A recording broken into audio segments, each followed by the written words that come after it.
my gosh, it's the Emerald Warden. It just gave me full diamond armor. Wait a second, is that a creeper? These are the funniest fake Minecraft speedruns of all time. This first speedrun begins with the runner spawning directly next to a ruined portal. And right away, there's something incredibly fake about the runner's spawn. Because if you take a good look at the runner's inventory, you can clearly see that he's selecting the last slot. When in a real Minecraft speedrun, you always spawn in selecting the first slot. And this actually means the runner has been on the world before he started recording, which will make a lot of sense very soon. So, the speedrun begins with the runner collecting some wood, crafting some tools, and heading towards the ruins portal. But hold on a second, did you catch that? While the runner is casually looting the ruined portal chests, you can actually see the message that somebody else has joined the world.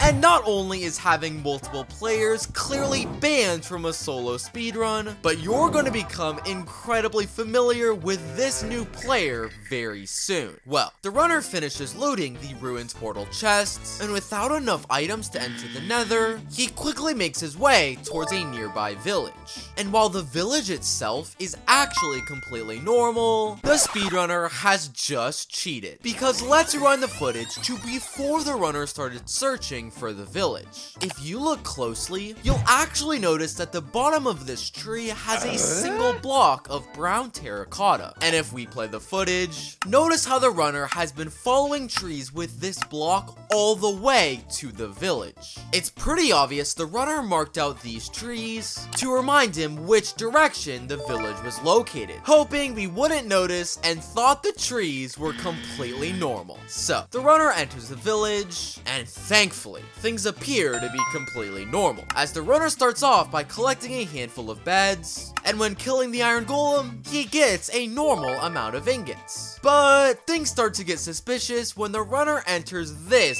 village house. Because while the loot in this chest is completely normal, the chest itself is completely fake. Because let's rewind the footage and take a very close look at the specific village house he's in. This is a toolsmith house. The problem is, chests only spawn in this type of village house in a desert or taiga biome, which the runner clearly is not in. So how in the world did this chest get here? Well, if we rewind the footage to this moment in the speedrun, you can quite clearly see another player placing this chest through a window, which is clearly the same player who we saw join the world earlier. And he likely did this to help the runner get extra iron so he could craft flint and steel. So, the runner finishes gathering his loot, where he then makes his way back towards the ruined portal. But as the runner is completing the portal, he accidentally misplaces his last piece of obsidian. And without any more in his inventory, how in the world is the runner supposed to enter the Nether? Well, the runner decides to pull out his iron pickaxe, where he literally starts digging straight down. And just a few seconds later,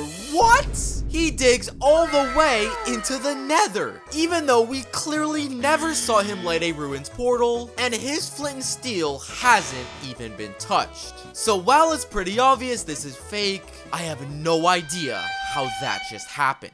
So, the runner drops down into the Nether, where I guess I can give him credit as his spawn does appear normal, and the runner begins to search for a Nether fortress. And the speedrunner quickly locates one, but there's just one slight issue. This fortress is clearly located way above the speedrunner's head, and without enough blocks in his inventory, it's pretty much impossible for the runner to get there. Well, the runner places down a crafting table and crafts a grappling hook, which he grabs, shoots it at the wall of the fortress, and gets launched to the very top of it instantly. Wait a second, was this a new item added in the new Minecraft update? That was absolutely insane. So, the runner runner enters the fortress, and like any normal speedrunner would, begins to search for a blaze spawner. But even though there is clearly no blaze spawner at the end of this pathway, the runner insists on running towards it, which is extremely weird, as this is wasting incredibly valuable time in the speedrun. Well, the runner keeps running on this pathway until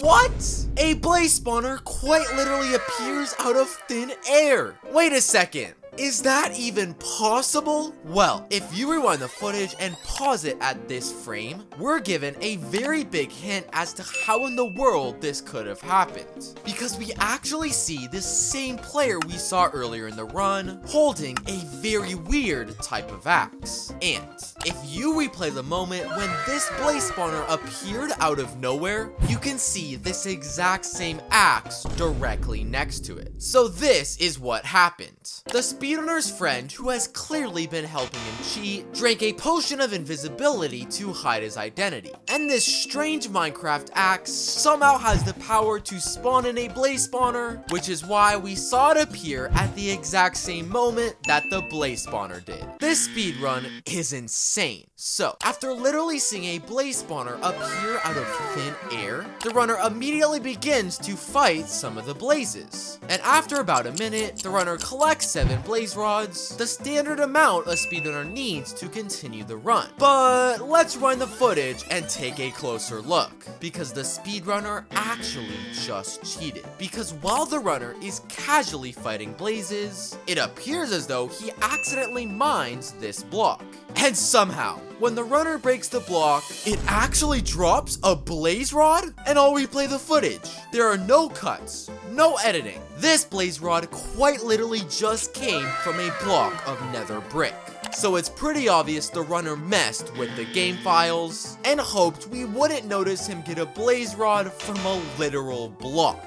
So, after collecting all the rods that he needs, a normal speedrunner would then begin to search for a bastion. But this speedrunner seems to have a slightly different plan, because for some reason, he seems to believe a bastion is located under this lava pool. Okay, is this guy serious? Why would a random bastion be hiding under lava? Oh my god. The runner drops down and finds himself directly into a bastion. And the only possible explanation is that the runner's friend must have told him there is a bastion here. So, the runner enters the bastion, but he doesn't collect any gold blocks like you might expect. Because he starts explaining in chat that he is the Piglin Whisperer, and that he can literally make the Piglins trade with him without a single piece of gold.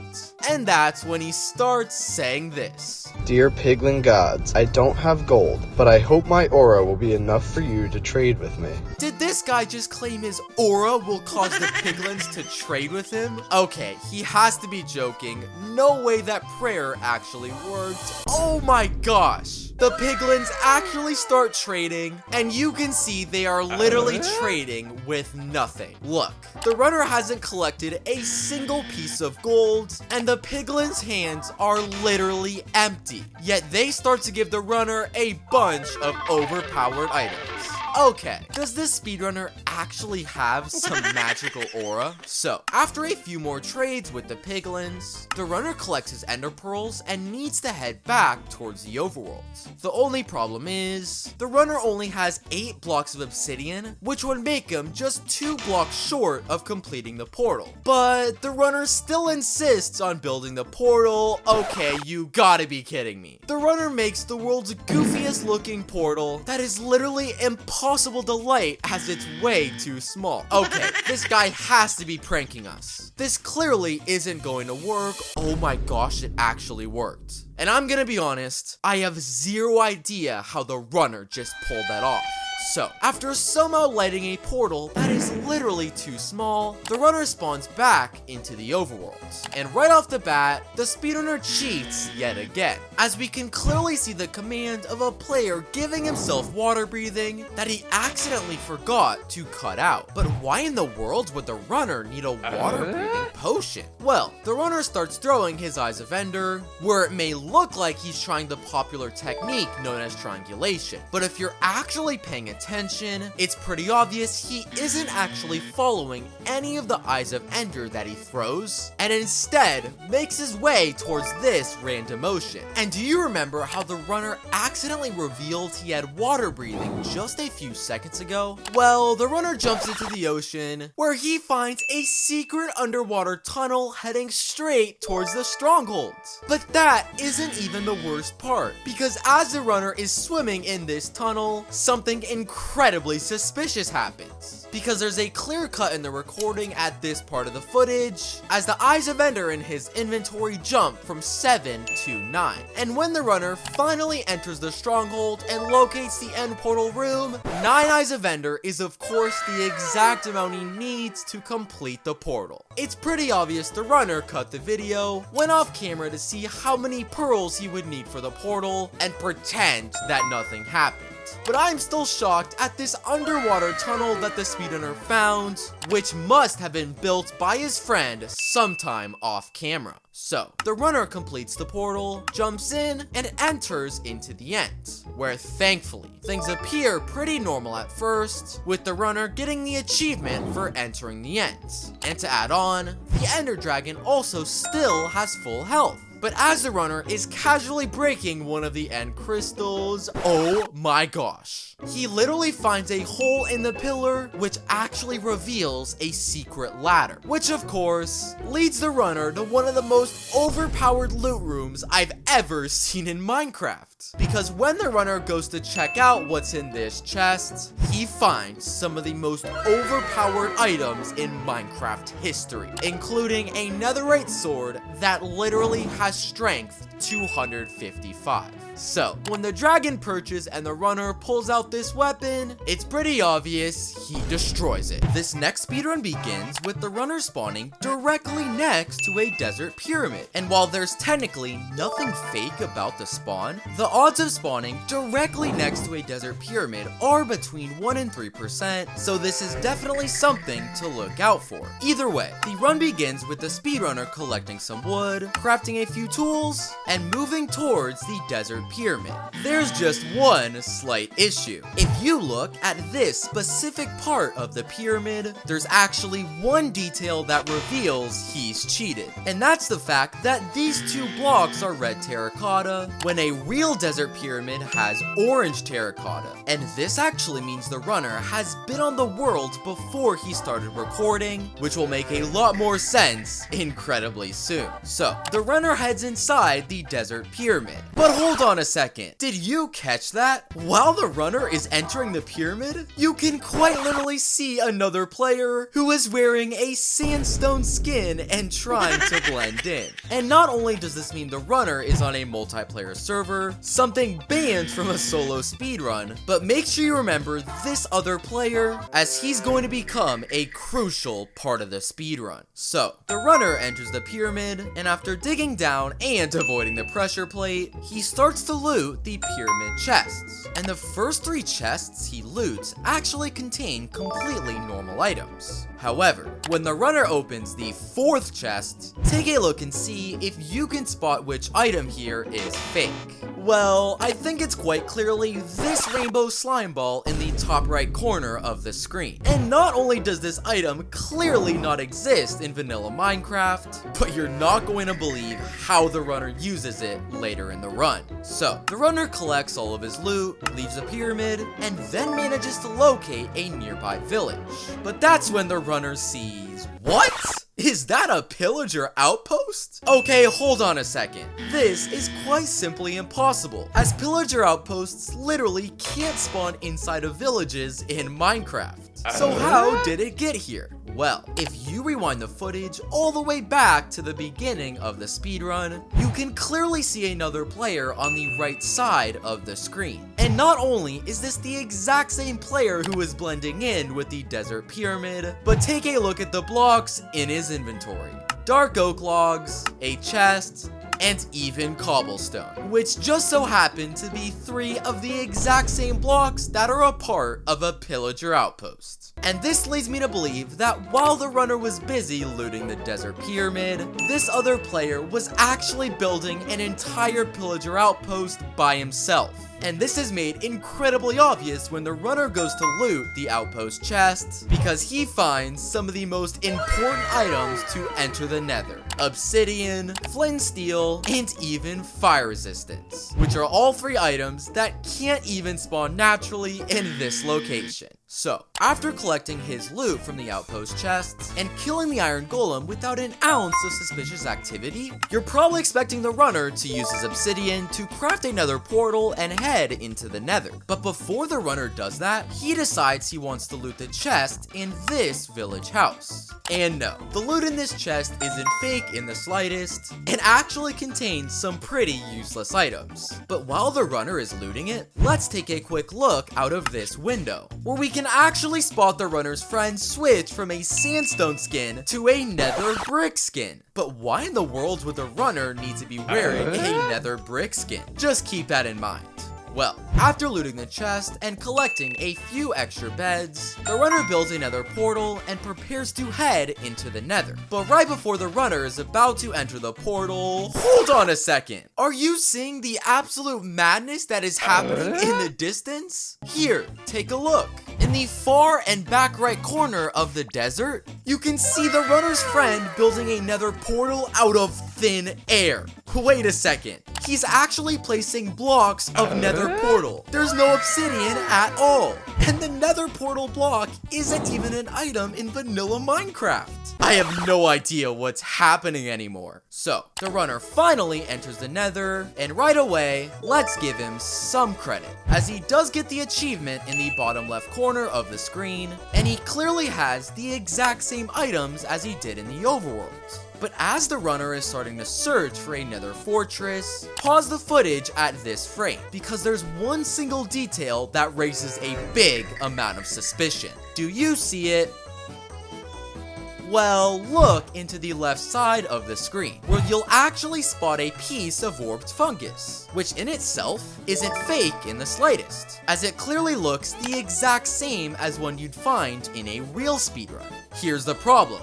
Warped fungus can actually only spawn in 2 specific nether biomes, which are a crimson forest and warped forest biome, which as you can clearly see, is not the biome that the runner is in, which means the only possible way it's gotten here is if the speedrunner's friend built it himself off camera. Well, the runner of course wants to check out the piece of warped fungus, where he moves closer towards it and decides to break these specific blocks. And that's when, what?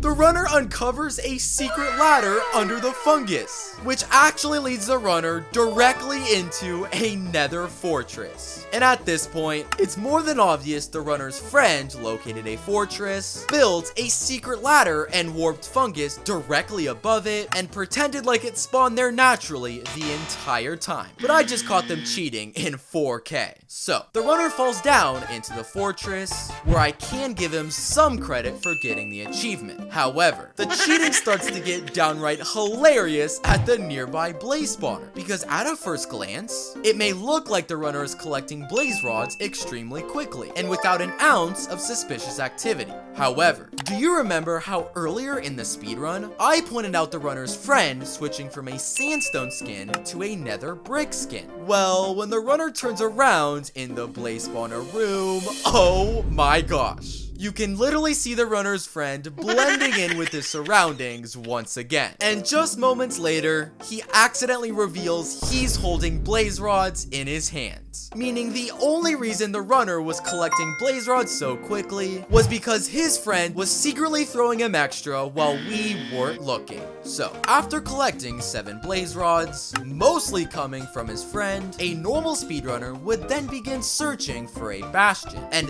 this speedrunner must have the same idea, because he quickly leaves the fortress and begins his search. But on his way, what? The runner finds a giant Minecraft creeper statue. What in the world? Wait, Did the speedrunner's friend build this? Well, while you may be thinking this statue is incredibly unimportant, it actually serves one single purpose, and that is to be a distraction. Because while the runner is pretending to be mesmerized by the statue, take a good look into the right corner of the screen, where a Bastion suddenly appears out of thin air. Wait a second, what? And not only does this prove that this statue was a distraction, but genuinely, how in the world did a Bastion just generate out of nowhere? I'm so confused. Well, after a Bastion literally spawns out of thin air, the runner of course heads towards it. And to my surprise, despite it spawning out of nowhere, the Bastion itself is actually completely normal, as the runner collects gold blocks, turns them into ingots, and finds a group of piglins. Everything a normal Minecraft speedrunner would do. But I think I might have spoke just slightly too soon. Because when the runner turns around, are you kidding me? This is the goofiest piglin that I've ever seen in Minecraft. Because not only is he made out of pink wool and crimson fences, but the runner has somehow created a custom Minecraft painting that is supposed to be the piglin's head. And you know what? I will give credit to the runner, because this quote-unquote piglin is actually pretty hilarious. Well, because this piglin is definitely not real, it's more than obvious it can't trade. What? Did you just see that? This Wish.com piglin actually starts to throw items directly at the speedrunner. Seriously, how is that possible? But there's still more. Because this piglin gives the runner a full stack of ender pearls, meaning the runner doesn't even have to worry about any of the real piglins and can already leave the Bastion. That was insane. Well, after the runner collects a full stack of ender pearls, he has actually made one giant mistake.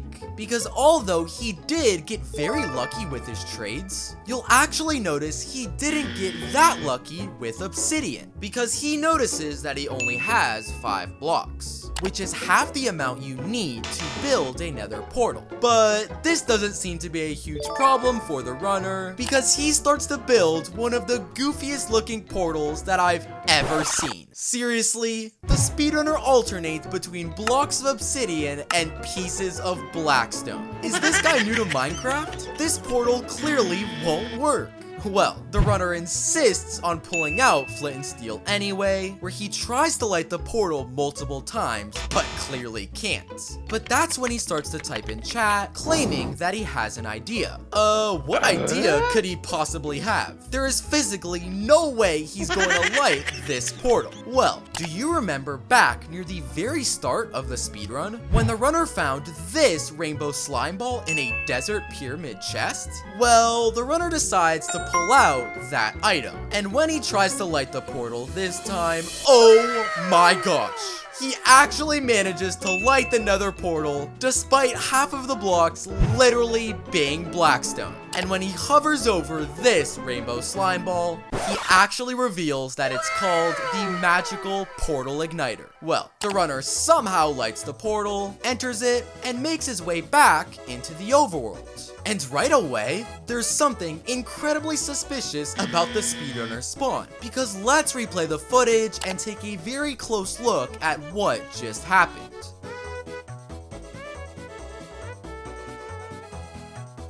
Could you catch it? Well, as the runner is spawning into the overworld, notice how the durability on his iron pickaxe completely changes, which is very strange, considering it's impossible for an item to change durability between loading screens, which leads me to believe the runner has made some sort of cut in his recording, and this will make a lot more sense in a few seconds. Well, the runner spawns back into the overworld, and after using the process of triangulation, he seems to think the stronghold is located under this very block. And to my surprise, the runner is actually correct, because he eventually falls straight down into the stronghold. But did you catch what was obviously fake about this part of the run? Well, if you've been paying attention, you'll actually notice the runner only mines cobblestone blocks on the way to the stronghold. Here's the problem. cobblestone blocks only spawn naturally in generated structures like a village or a mansion, but never spawn naturally in the ground. Which means the only way these cobblestone blocks are here is if they were placed manually. And because the runner's iron pickaxe suddenly lost a ton of durability out of nowhere, this is what happened. First, the speedrunner cut the footage, then dug down and located the exact location of the strongholds, but accidentally refilled in his path with cobblestone, which reveals this entire part of the speedrun is fake, and the runner wasn't actually using triangulation. So, the runner falls into the strongholds, where if you needed any more proof, he doesn't even get the achievement for entering it. However, I can give him some credit as the loot in this chest is actually completely normal, and he then locates the end portal room without an ounce of suspicious activity. But that's when this happens. The speedrunner's friend suddenly appears out of nowhere and manages to light the end's portal without a single eye of Ender. And if somebody can please explain how that's even possible, that would be very helpful. So, after entering an end's portal that literally doesn't even have eyes of Ender, the runner finally finds himself in the end, where to his credit, the Ender Dragon does have full health. He's clearly still in survival mode, and he hasn't gained any weird items in his inventory. But when the runner makes his way to the surface, he starts to type in chat and is typing a very specific command, which appears to be a command that gives the runner an item called the Dragon Nuke. This item looks pretty scary. Well, he quickly moves it into his hands, and after waiting for the dragon to perch, the runner clicks the dragon nuke. What? The runner literally one-shots the ender dragon while he's clearly extremely far away from it, which means this dragon nuke is one of the craziest weapons in Minecraft history. This next speedrun begins with the runner spawning directly next to a woodland mansion, and while spawning next to the structure is incredibly rare, it's technically not impossible, so we'll let it slide, and the runner quickly heads towards the structure to begin the speedrun. But things start getting suspicious when the runner opens this mansion chest, because while the loot may look completely ordinary and not fake in the slightest, it's actually impossible for any items to spawn naturally in a woodland mansion storage room, meaning the runner placed these himself off camera. And make sure to remember these two specific items: the brown candle and the piece of redstone dust, as these two items will become extremely important for later in the speedrun. So, after the runner finishes looting the rest of the mansion, he moves on and quickly locates a desert pyramid. And don't worry, nothing about the pyramid itself is fake at all, but instead, let's turn our focus towards this singular cactus block on the left side of the screen, because while it may look normal on the surface, just watch this. What? After the runner turns around for half a second, this cactus has suddenly turned into an actual Minecraft mob that not only can move around, but is holding some sort of weapon in their hands. Wait a second, was a cactus mob a new type of mob added in the latest update? And after the runner whips out his axe and starts to kill this crazy mob, it actually drops some insane loot, including both obsidian blocks and fire resistance, which are crucial items for the Nether. But can anyone explain how in the world this block just turned into a mob? Well, the runner quickly collects his loot and enters the desert pyramid, where things don't get any more legit. Because instead of finding a pressure plate on the floor like in a real desert pyramid, the runner literally finds an ender chest, which was not only clearly placed by him before he started recording, but also ensures he doesn't accidentally light off the TNT. Well, after the runner gathers the loot from the 4 normal chests, he then goes to open the singular ender chest. But watch closely to what happens as the runner opens this chest. Did you see it? Well, if you play the footage in slow motion, you'll actually notice this chest is completely empty when the runner opens it. But just a few frames later, all of the items have magically appeared in the chest. So is this just a glitch? Or did the speedrunner just cheat?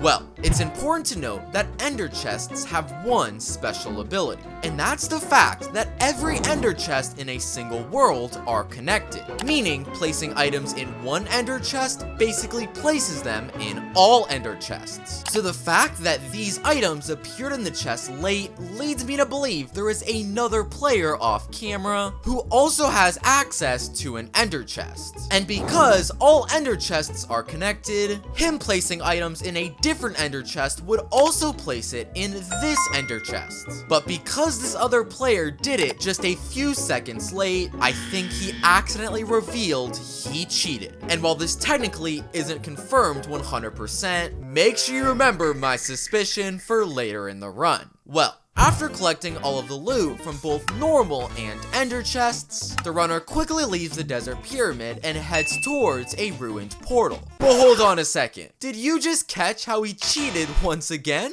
Look, as the runner is heading towards the ruins portal, you can literally see that he gains 4 hearts out of thin air. But how in the world is this possible? Well, if you take a good look into the right corner of the screen at this exact frame, you can actually spot a singular Minecraft dropper. And at this exact same moment, you can actually see a tripwire hook and a line of string on the ground, which makes it pretty obvious this tripwire was connected to this dropper, which splashed a potion of healing onto the runner. And the runner found some way to turn off particle effects so we wouldn't notice, and he would have a full set of hearts heading into the Nether. But I caught him cheating in 4K. Well, with a full set of hearts and enough obsidian to complete the ruins portal, the runner quickly heads into the Nether. And less than 15 seconds after he spawns, the runner gets super lucky and finds a Nether fortress right in front of him. Now, while things may have looked normal to your average Minecraft player, there's something I noticed about his spawn that actually proved he cheated. Because take a look into the bottom left corner of the screen. You may think that because the runner got the achievement, his spawn has to be legit. But if you look closer, am I the only one who thinks this achievement was edited in? I mean, look, it's such low quality compared to the rest of the screen, and it's far bigger than a normal Minecraft achievement. And this incredibly suspicious and likely fake achievement leads me to believe that the runner cut his recording where he built an entirely new Nether portal and pretended to spawn there so he could locate a Nether fortress almost immediately. And he tried to cover his tracks by editing in a fake Minecraft achievement, but unfortunately, I've caught him in 4K. So, the runner quickly heads into the fortress, where this achievement looks a lot more realistic than a few moments ago. And after the runner loots a fortress chest, he starts to fight the blazes at the blaze spawner. But yet again, there's something incredibly suspicious happening as the runner is fighting these mobs. So try to catch it. Well, if you take a look at the weapon the runner is holding, it's clearly a wooden axe. However, despite this being the worst axe in all of Minecraft, the runner somehow manages to one-shot every single blaze. But how is this possible? A wooden axe only does 3.5 hearts of damage, while a blaze has 10 hearts, meaning it's clearly impossible to one-shot a blaze with a wooden axe. Well, when the speedrunner opens his inventory, he exposes himself big time. Because as he hovers over this wooden axe, he accidentally reveals it's a netherite axe that the runner has somehow disguised using a wooden axe texture, which now explains how the runner could one-shot every single blaze. But I'm still confused on how he disguised this netherite axe as a wooden axe. Well, after destroying every single blaze with ease, the runner of course finds himself with 7 blaze rods, and he quickly leaves the fortress to begin searching for a bastion. But But the speedrunner is about to expose one of the biggest secrets he's been hiding all run. Because do you remember earlier when the runner was opening this ender chest? And I was convinced that another player was secretly placing items inside to help the runner? Well, pause the footage at this frame. We're in the left corner of the screen. Oh my gosh. You can literally see another player who is standing right next to an ender chest. Meaning this player is the one who placed all the extra items for the runner and confirmed that my suspicion was correct. But hold on. This isn't the last time we're going to see this player in the speedrun. Well, the speedrun continues and the runner finally manages to locate a bastion where he quickly collects some gold ingots like any normal speedrunner would do. But as the runner is searching for some piglins to trade with, he comes across this wall that not only has a 3x3 square marked out with pink wool, but has a sign right next to it claiming this is the magical Minecraft wall. Okay, last time I checked, a magical Minecraft wall was not a part of a real bastion. So how in the world did it generate here? Well, the runner faces the magic wall where he gets the idea to whip out gold ingots. And somehow, he manages to throw the ingots straight through the magical wall. Wait a second, how in the world did these gold ingots just phase through blocks? It's literally impossible for any Minecraft item to have this ability. Well, just a few moments after the runner threw his gold straight through the wall, this happens. Oh my gosh. The magical Minecraft wall returns the favor and throws the runner some crazy Minecraft items, including ender pearls, golden apples, and obsidian. All very crucial items for a speedrun. And while I'm incredibly shocked by this insane amount of good items, wait 1 second. Do you remember when I told you that this other player who is helping the runner wasn't done with his cheating just yet? Well, let's run the footage to when the runner first entered the bastion and pause here, where we zoom in to the right corner of the screen, where we can literally see the exact same player who I just pointed out, who is conveniently holding blocks of pink wool, the exact same block that is used for the magical Minecraft wall, which makes it obvious that this other player is the one who built it. But I'm still shocked at how this wall even works. So, with more than enough loot in his inventory to continue the speedrun, he quickly built another portal and heads into the overworld. And after placing down a crafting table and collecting some eyes of ender, you're probably expecting the runner to use the process of triangulation to locate the strongholds. But that's not true, because to understand what happens next, we need to go back to earlier in the speedrun at the Woodland Mansion, where I told you to remember the runner finding these two items.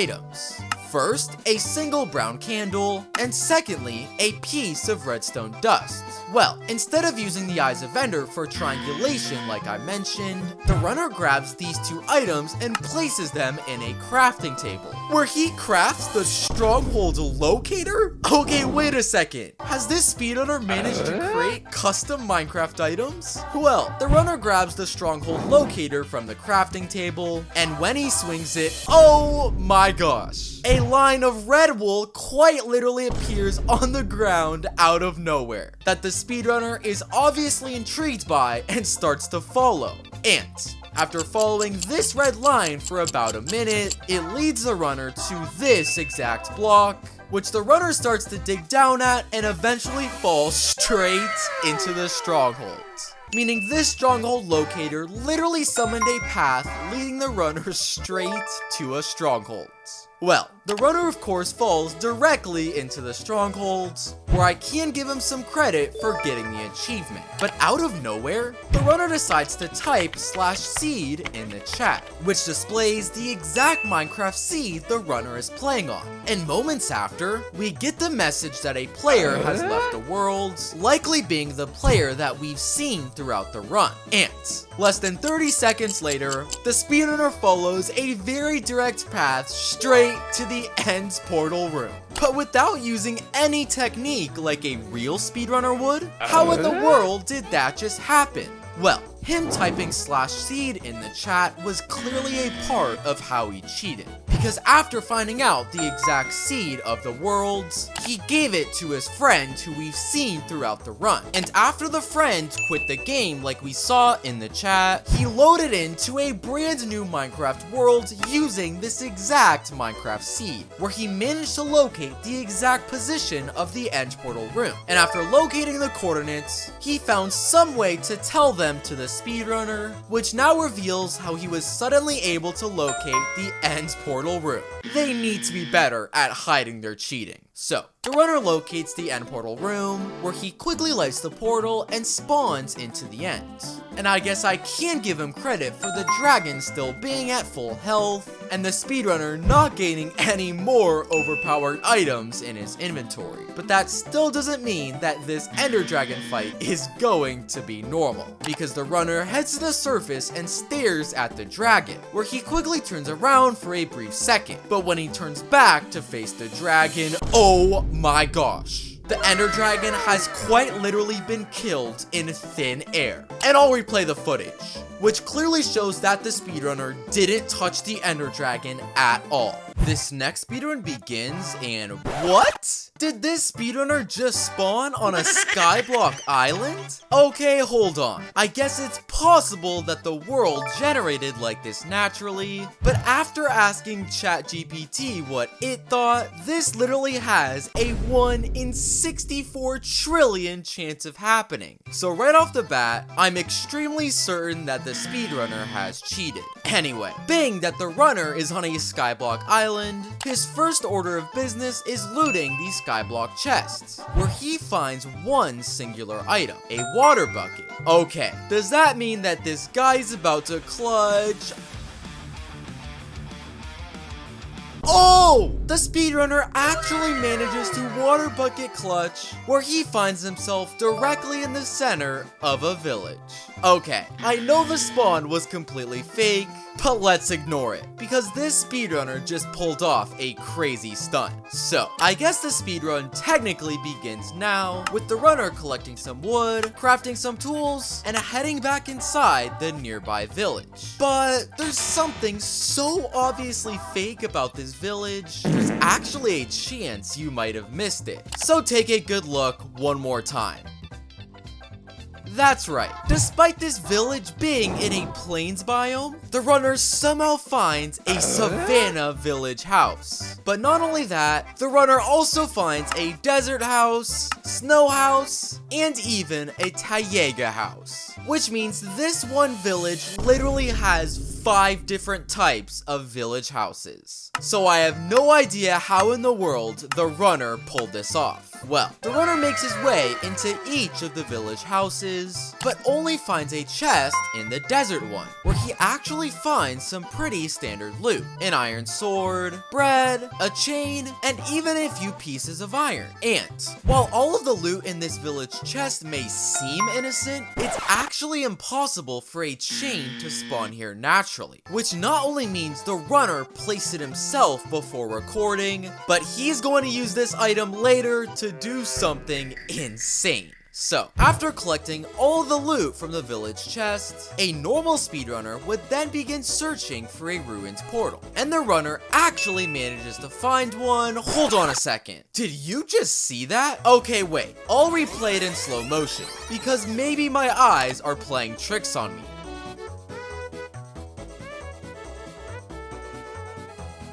Did you catch that? When the runner originally looks in this direction, it's more than obvious there is not a single ruins portal. But after the runner turns around and looks for a second time, a ruins portal has suddenly appeared. But I can't spot a single cut anywhere in this part of the recording. So did this ruined portal literally just spawn on its own? Well, the runner makes his way towards this very suspicious ruins portal and immediately goes to loot the ruins portal chests. And there's something so obviously fake about this part of the run that you might have actually skipped over it. That's right, despite the ruined portal chest clearly being the normal size, when the runner opens it, it somehow turns into a large chest, which means the runner finds far more loot than normal, and of course ends up with the exact amount of obsidian he needs to complete the portal. How in the world did the runner just do that? Well, after somehow opening a large chest, the runner finally makes his way into the Nether, where I can give him some credit for getting the achievement and for searching for a bastion like any normal speedrunner. But that's when... What? The runner finds quite possibly the goofiest looking bastion that I've ever seen. Did this bastion come straight off of Temu? Well, not only is the bastion itself insanely hilarious, but when the runner goes to look at the piglins, are you kidding? These are the dumbest looking piglins that I've ever seen in Minecraft. Well, I guess the runner is still interested in trading with these wish.com piglins, but unfortunately, instead of finding gold blocks, this bastion has yellow wool. And this is a big problem, considering the only way he'd be able to trade with these piglins is if he collects gold ingots. Well, the runner still decides to break the yellow wool. What? This piece of yellow wool somehow drops a gold block. And I'll replay that. There are no cuts or any editing of the footage, and this piece of yellow wool actually just dropped a gold block. I am so confused. Well, the runner somehow collects 4 gold blocks, where he quickly crafts ingots, and makes his way towards this Temu looking piglin. And despite the runner throwing gold at it, it's more than obvious this piglin won't be able to trade with him. But that's until... Huh? A bunch of items have literally appeared in front of the piglin. Wait, did this Temu piglin actually gain the ability to trade? Well, these items aren't actually coming from the piglin, but from an entirely different source. And I'll pause the footage at this frame so you can try to locate where they're coming from. That's right, if you look closer into this pool of lava, you can actually spot the slightest bit of a player head sticking out of it, who clearly thought they could blend in by wearing a lava skin. Which means no, these items did not actually come from the wish.com piglin, but instead actually came from the runner who was trying to hide in the lava. So, after collecting all the items that he needs, the runner's next order of business is locating a nether fortress. But this guy doesn't seem to want to locate one in your standard speedrun way, because he starts building something very strange. What? The runner literally makes a portal out of cobblestone? Last time I checked, there wasn't any type of cobblestone portal added in the new update. Well, the runner decides to head into his custom cobblestone portal, where he is teleported into a very strange room. And no, there isn't a bunch of overpowered loot like you might expect, but instead, just a singular wooden button on the wall. But of course, this isn't your ordinary wooden button, because when the runner goes to click it, he's teleported directly into a fortress. And let me replay that. This button actually managed to work, but I'm still confused on how the runner managed to build this cobblestone portal, because after building the exact same one in my own Minecraft world, I can confirm it's not possible. So, the runner enters the fortress, where his first order of business is locating the blaze spawner. And while he does locate one without any suspicious activity, the blazes itself are not normal in the slightest, because the runner finds... What? I'm sorry, what am I looking at here? Is that Steve that has somehow turned into a blaze? What in the world is going on? Well, of course, because this blaze is nothing like normal, it also doesn't drop the normal blaze rods, but instead drops coal? Okay, the game files of this Minecraft world have to be corrupted. What is even happening anymore? Well, after killing a few more Steve blazes, the runner quickly heads to a different blaze spawner, where he finally finds your normal blazes. And he actually collects 7 blaze rods pretty quickly. Hold on a second. The speedrunner cheated once again. Because look, on the first blaze that he kills, he gets 1 rod, normal. On the second blaze, he also gets a single rod, which is also normal. But on the third blaze, the runner actually collects 2 blaze rods, which is something that's impossible in vanilla Minecraft, as the max amount of rods a blaze can drop is only 1, which means the only reason he was able to collect 7 rods so quickly was because some of the blazes were somehow dropping extra rods. This is starting to hurt my brain. So, after collecting all the rods that he needs, he uses the obsidian he got from the wish.com Piglin to build another portal and spawn into the overworld. But I'll give you a chance to see if you can spot what's fake about this spawn. Do you see it yet? It's actually kinda hard to spot.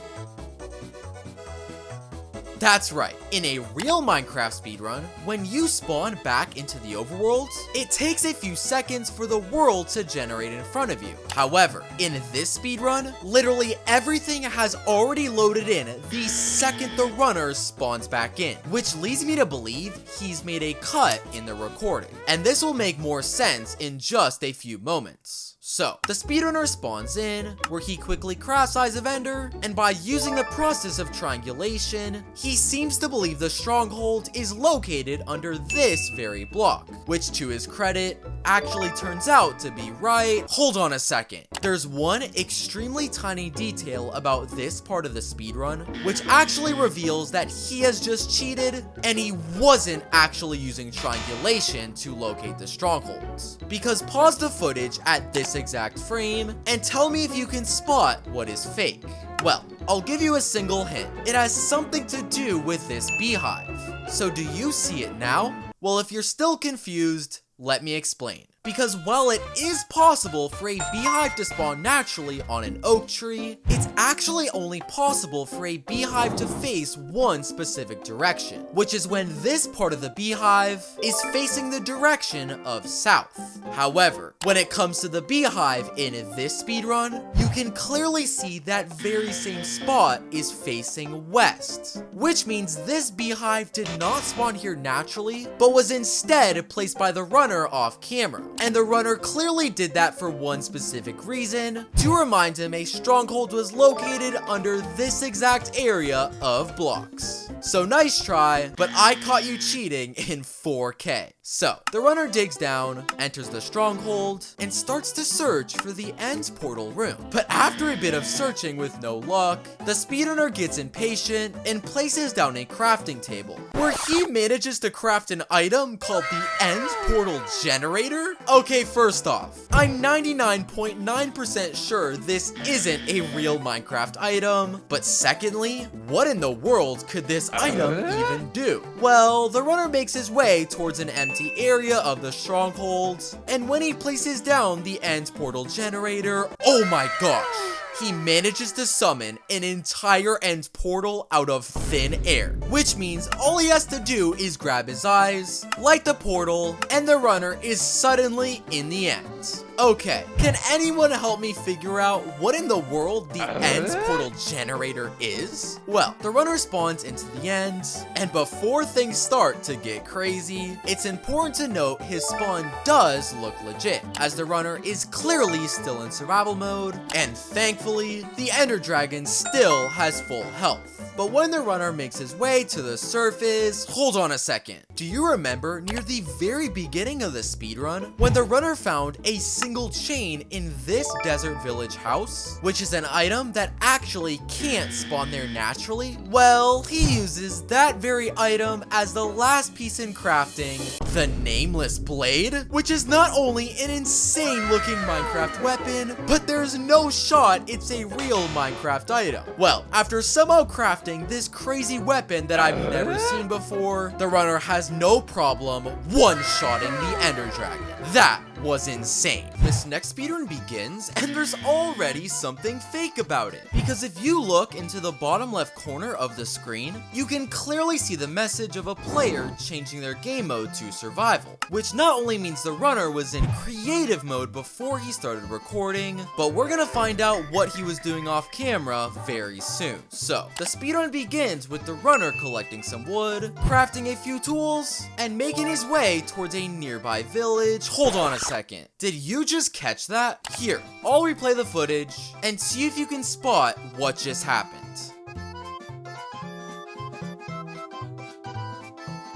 That's right. In the top right corner of the screen at this frame, you can clearly see another player suddenly appear. And not only does this mean the runner is on a multiplayer server, something that's banned from a solo speedrun, but notice what this other player is holding. A sword that doesn't look like anything from vanilla Minecraft. Which leads me to believe this other player is using custom Minecraft mods, and that will become a big factor later in the speedrun. So, the speedrunner enters the village, and after killing the iron golem and collecting some beds, watch very closely to what happens next.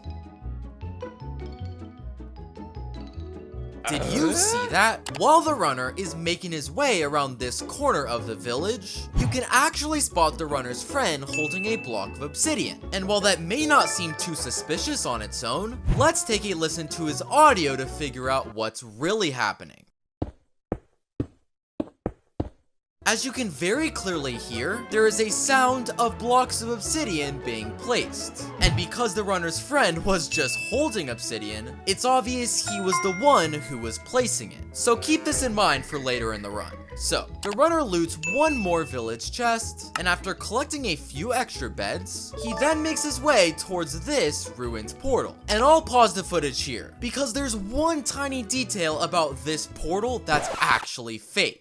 Did you catch it? Well, for me to explain what's fake about it, it's important to note the specific type of ruins portal the runner finds, which turns out to be portal_4. Here's the problem. Portal 4 always spawns with a specific number of obsidian blocks, which turns out to be 11. However, when we look at portal_4 in this speedrun, we can clearly see the amount of obsidian is 12. So the only possible way this ruined portal has an extra block of obsidian is if another player placed it manually. And because we just saw the runner's friend holding obsidian and heard the sound of obsidian being placed, I think it's obvious this other player is the culprit. And if you still weren't convinced, this is further confirmed when the runner opens the ruined portal chest, and just so happens to have the exact amount of obsidian he needs to complete the portal. So, the speedrunner completes the portal, lights it, and prepares to spawn into the Nether. But right before the runner is about to enter the portal, take a good look into the left corner of the screen at this tree, where the speedrunner's friend is now holding a block of red wool. And make sure to remember this block, as it's going to be a very big part of the speedrun. So, the runner spawns into the Nether, where I can give him credit for getting the achievement, and he then starts to search for a Nether fortress. And surprisingly, he actually locates a fortress pretty quickly. But unfortunately, the speedrunner has cheated once again. And tell me if you can catch what he did.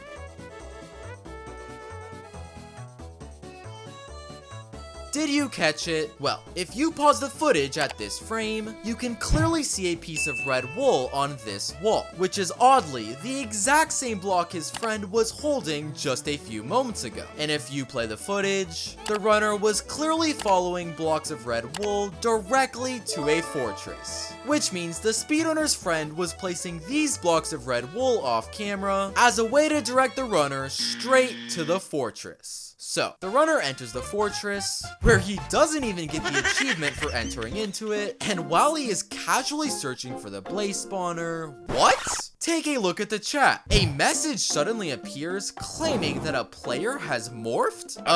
What is that supposed to mean? Well, I guess we'll ignore it for now, as the runner finally manages to locate a blaze spawner and starts to fight the blazes as a way to collect blaze rods. But hold on a second. How in the world is the runner already at 7 blaze rods? He literally just started fighting blazes. Well, let's run the footage to this part of the speedrun, where this blaze seems to be moving in a very suspicious way. And if you move ahead even further, you can literally see this exact same blaze start throwing blaze rods in the air. Have you caught on yet? That's right. This isn't actually a real Minecraft blaze, but instead, actually the runner's friend who is using a morph mod. So if we now go back to that strange message we saw a few moments ago, it's pretty clear that message was alerting us that somebody has used a morph mod. This is getting insane. So, after collecting 7 blaze rods in record time, with help from a very fake Minecraft blaze, a normal speedrunner would then begin searching for a bastion. But as the runner is leaving the fortress and starting to begin his search, pause the footage at this frame, where if you look closely, you can actually see the speedrunner's friend holding string in his hands. And this is very odd, as string is a very random item that isn't overpowered at all. So it makes you wonder why the runner's friend is even holding it. Well, the runner leaves the fortress, but all of a sudden, he seems to know the exact direction a bastion is located. And while I can give him credit for locating one very quickly, am I the only one who's a bit suspicious? I mean, let's replay that. Could you catch it? Here, take one final look in slow motion.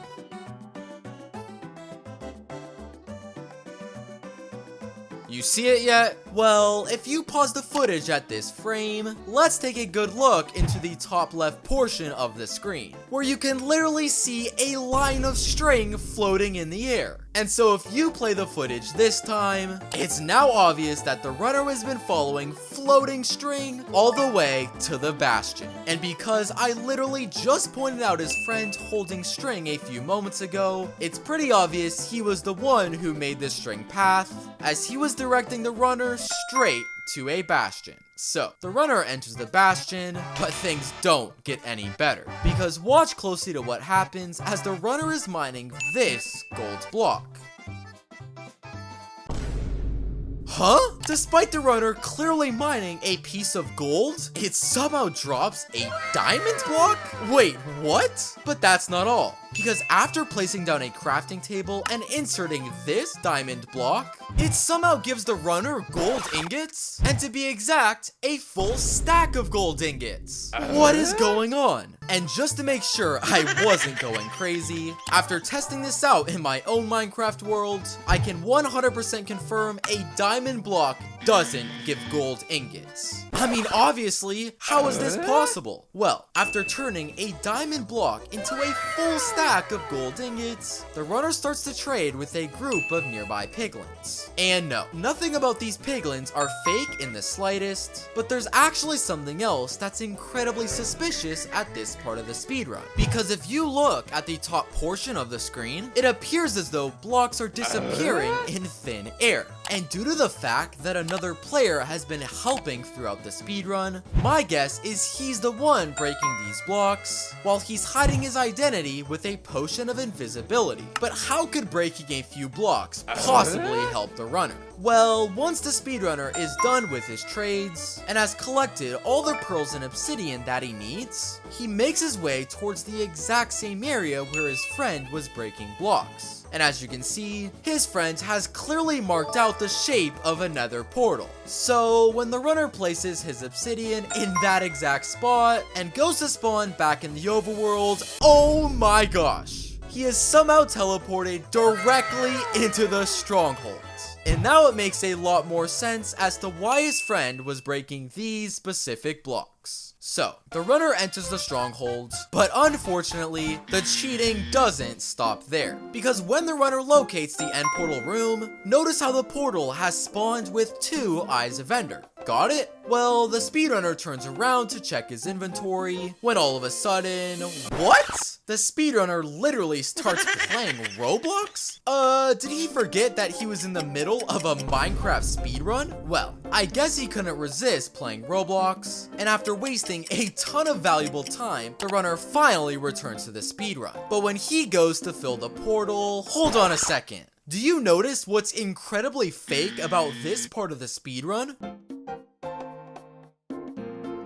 That's right, the end portal has magically gained a third eye. And this is fake because before the runners started playing Roblox, it's more than obvious the portal only had 2 eyes of Ender. So at this point, I think it's pretty obvious the reason the runner was playing Roblox was not just for fun, but actually as a giant distraction, where the speedrunner could go off camera, place 1 extra eye in the portal, and hoped we wouldn't notice anything happen. This cheating is terrible. So, the runner lights the portal, jumps in, and he's finally made it into the end. And at a first glance, I guess I can give the runner some credit, as he does get the achievement for entering the end. And to add on, it doesn't look like he's gained any strange items in his inventory. Well, he hasn't gained any strange items in these 9 slots, because when the runner opens his full inventory, what? The runner finds some sort of magic wand that is called the Mob Transformer. Was this an item that was added in the brand new Minecraft update? Well, the runner clearly wants to test this item out, so he quickly types in chat asking his friend to come to the end. And I don't really know how to explain what happens next, so I think it's best I just show you. Are you seeing this? This magical wand somehow has the power to turn his friend into another Ender Dragon. I'm still confused on whether or not this is a real Minecraft item. Well, the runner sits back and watches as his friend flies towards the surface of the end. And as you can clearly see, the dragon 1v1 has started. Well, I guess the speedrunner's friend was feeling extra clutch today, because after only a minute of fighting, he actually ends up destroying the real Ender Dragon. And all the speedrunner has to do is jump in the portal. This next speedrun begins, and honestly, everything seems legit at a first glance. World generation, check. Survival mode, check. The runner facing perfectly straight, also a check. But things already start to get suspicious when the runner locates a nearby village. Because I'll pause the footage here and see if you can spot the one detail which proves the runner has cheated. Well, if you zoom in to the left corner of the village, you'll actually notice that the village fountain has no water. And because it's impossible for a village fountain to spawn without water, the only possible explanation is that the runner accidentally removed it himself. And this leads me to believe that the runner was on the worlds before he started recording, which will become a lot more clear later in the run. So, the runner heads inside the village, where he quickly kills the iron golem and collects some beds to use later. But watch very closely to what happens as the runner is gathering hay. Did you see that? In the top right corner of the screen, you can literally see a second iron golem spawn out of thin air. And because a village of this size can only spawn with 1 golem, and the runner already killed that 1 golem a few moments ago, I have absolutely no idea how a second one just spawned. Well, after he's done gathering hay and crafting some bread, he of course heads towards the second iron golem. And while the golem itself is normal, the speedrunner accidentally reveals the way it spawned there. Because in the left corner of the screen, you can literally see another player, whose name is literally Iron Golem Ian, which clearly means this other player is the one who spawned in the second iron golem, also that the runner could collect more iron and gain an advantage. Well, with a second iron golem and therefore a bunch of extra iron, the runner can craft both a bucket and iron pickaxe before he starts searching for a lava pool. And the runner does find a lava pool pretty quickly, but there's something incredibly suspicious about it. Because just look, you'll actually notice that the border of the lava pool is made out of cobblestone, which is something that's impossible, as cobblestone can't spawn naturally in this part of the terrain. So how in the world did it get here? Well, if you rewind back to when we noticed Iron Golem Ian in the speedrun, let's see what he grabs after the runner kills the golem. Where if you zoom in to the bottom left corner, you can clearly see he's holding cobblestone blocks. Meaning while we weren't looking, Iron Golem Ian literally built this lava pool on his own to help the speedrunner gain an advantage. This guy needs to do a better job at hiding his cheating. So, the runner makes his way to the lava pool, where he quickly forms a nether portal and lights it. But right before the runner is about to enter the nether, let's take a look at the chat, where we can clearly see the message that Iron Golem Ian has left the world, meaning the runner is now on his own for the rest of the speedrun. But don't worry, this isn't gonna stop him from cheating in even more hilarious ways. So, the runner spawns into the nether, where I can give him credit for getting the achievement. But instead of searching for a bastion or fortress like a real speedrunner would, this player instead decides to place down a crafting table, where he starts to craft something that looks absolutely hilarious. A carved pumpkin in the middle with 4 pieces of coal at the edges. What in the world could this possibly craft? Oh my gosh. The speedrunner crafts some sort of jack-o'-lantern car, and once the runner hops on top of it, it somehow starts to move on its own. Okay, first off, was the jack-o'-lantern car a vehicle added in the newest Minecraft update? But secondly, after less than 30 seconds on this vehicle, the jack-o'-lantern car drops the runner off directly in front of a bastion. I'm not gonna lie, that was insane. Well, the runner finds himself directly in front of a bastion, where he quickly heads inside and starts to collect gold blocks. But this speedrunner decides he's not going to trade with a single piglin, which is very weird, as a normal Minecraft player will always trade with piglins, as they give valuable items for speedrunning. But instead, this speedrunner decides to start throwing his gold into lava? Okay, I'm sorry, but what strategy could this speedrunner possibly be using? Throwing gold into lava just means it's going to burn. Well, after the runner has thrown a ton of gold in the lava, he then decides to drink a single potion of fire resistance before literally jumping into the lava pool. And just moments later, oh my gosh, the runner falls straight down into a secret piglin trading room that not only has a bunch of personal piglins for the speedrunner, but these piglins have already started to make trades, and the runner collects some absolutely insane items, including a full stack of ender pearls and more than enough obsidian to build a nether portal, which means the runner wasn't actually throwing his gold into lava, but instead throwing it through the lava and into this secret hole so that the piglins could collect it. But because gold literally burns upon impact with any form of lava, I have absolutely no idea how the runner pulled this off.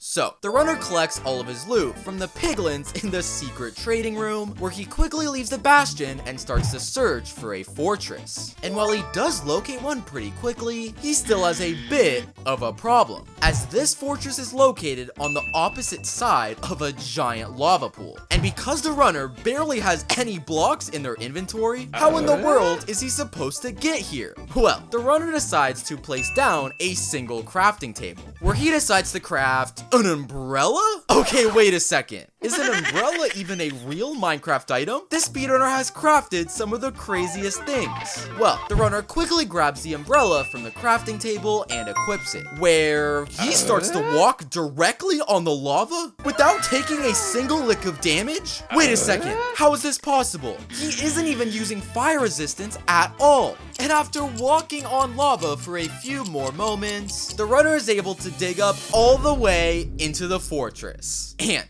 when he opens his inventory and hovers over the umbrella he was using, he reveals it was called the magical fire umbrella, meaning this umbrella the runner crafted literally gave him the ability to walk on lava. This speedrun is starting to get insane. So, the runner finds himself in a fortress where he does actually get the achievement for entering it. And like any normal speedrunner, he quickly locates a blaze spawner and starts to fight the blazes. But there's one thing that's incredibly strange about these blazes that I'm not sure you've noticed. So I'll give you a quick second to see if you can spot it. Well, if you zoom in on their faces, you'll actually notice that they have red eyes, which is very weird, as a normal Minecraft blaze always has brown eyes. Well, when the runner kills his first blaze with these strange eyes and sees what he drops, oh my gosh. This blaze drops a red and very scary looking blaze rod, which is definitely an item that wasn't added in the latest update.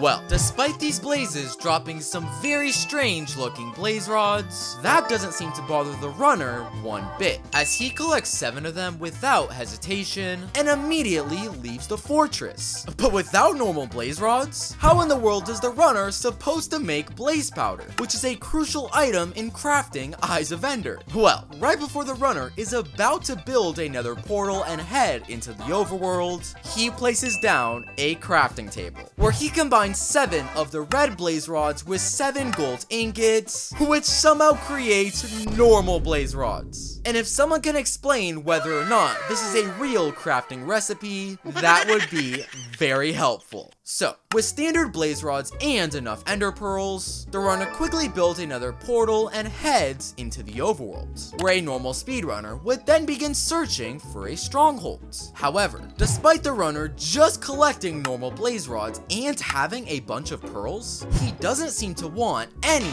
Eyes of Ender, and instead decides to start climbing up this giant mountain, which is very weird, as strongholds essentially only spawn underground, meaning climbing up a mountain would be a huge waste of time. Well, the runner insists on doing this and makes it to the peak, where he starts to act very strange, because the runner stands extremely close to the edge while he has a water bucket in his inventory. Okay, hold on a second. Is this speedrunner about to water bucket clutch? Why in the world would he do this? That serves no purpose. Well, all of a sudden, oh my gosh, the speedrunner jumps off the cliff. But wait a second, he's not even selecting his water bucket. He's going to die to fall damage. Oh my gosh. All of a sudden, the speedrunner whips out a glider and literally starts to glide straight into this giant ravine. And first off, since when was a glider added to Minecraft? Was it somehow included in the newest update? But secondly, the runner is clearly looking for something specific in this giant ravine, because after flying in it for just a few seconds, oh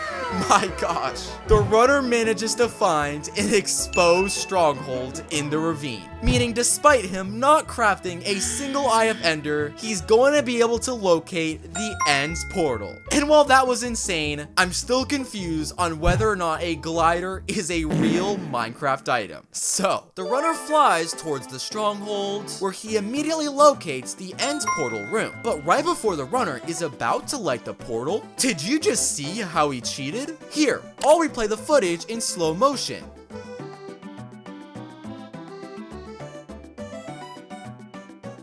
Did you catch that? Well, right before the runner is about to place eyes in the portal, take a good look at his hotbar, where he somehow gains 4 armor points out of nowhere, which is very strange, considering we clearly haven't seen him put on a single piece of armor. So how in the world did he just randomly gain 4 armor points? Well, after the runner lights the portal and is about to enter the End, he accidentally goes into F5 mode, where we can literally see that the runner has custom wings on him. Wait, what? There is absolutely no way this is a real Minecraft item. But either way, it's clearly how the runner was randomly able to get these 4 armor points. Well, after finding out about his custom wings, the runner finally jumps into the End, where these wings give him the ability to fly while he's still in survival mode, which not only makes it incredibly easy for the runner to break every single crystal, but he can literally fly directly towards the dragon and start attacking it. And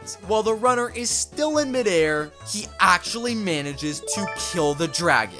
That was insane. This next speedrun begins, and there's already a very small detail which reveals his spawn is fake. And no, it didn't have anything to do with this world generation, as that actually looked completely normal. And it's not his generation menu either, as he had his game mode set to survival and without a bonus chest. But when the runner spawns in and opens his F3 menu, do you notice that? No, it's not the direction the runner is facing, as he's facing south like any normal speedrun. And it's clearly not his biome either, as he is in fact in a plains biome. But let's take a look at this line, where if you look closely, you can actually see the runner is on day 1. The problem is, you always spawn into Minecraft starting on day 0. So, this small detail actually proves that his spawn is completely fake, and the runner has already been on the world before recording. Remember this for later. So, the speedrun begins and things are honestly pretty normal, with the runner heading towards a tree to gather wood, crafting a few tools, and making his way into a nearby village. But there's something incredibly weird about this village, and do you notice it?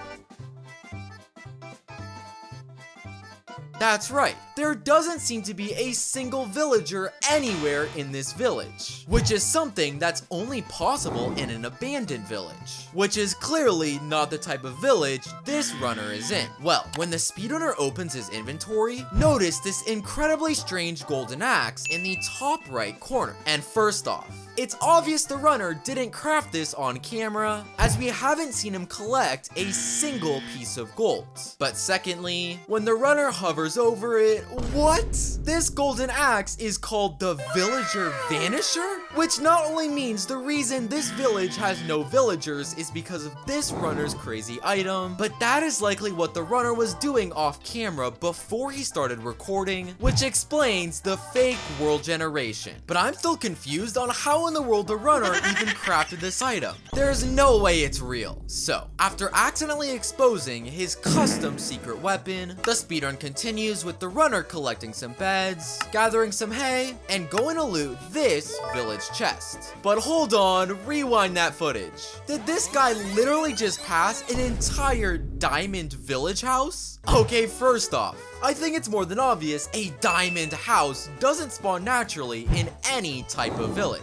But secondly, why did this guy casually walk past it like it's something he sees every day? Well, maybe that's because the chest in this village house is even more overpowered. Because along with apples and bread, both standard items, the runner also finds... Huh? A chest? Inside of a chest? Okay, while it's more than obvious this isn't possible in vanilla Minecraft, how in the world could it even help the speedrunner? Well, the runner grabs the chest from the chest, where he decides to place it down. But when he opens this one, what? The runner finds another chest. Okay, this is hilarious. Well, after finding his third chest, when the runner places this one down and opens it, oh my gosh. The runner finds obsidian, fire resistance, flint and steel, literally every single item you need to enter the Nether. And while it's incredibly obvious this is fake, how is it possible? Because in Minecraft, there is no way to place a chest that already has items inside of it. I am so confused. So, after gathering all the items he could ever need for the Nether, from a chest he found in a chest in a chest, the runner's next order of business is fighting this village's iron golem. But when the runner goes to locate it,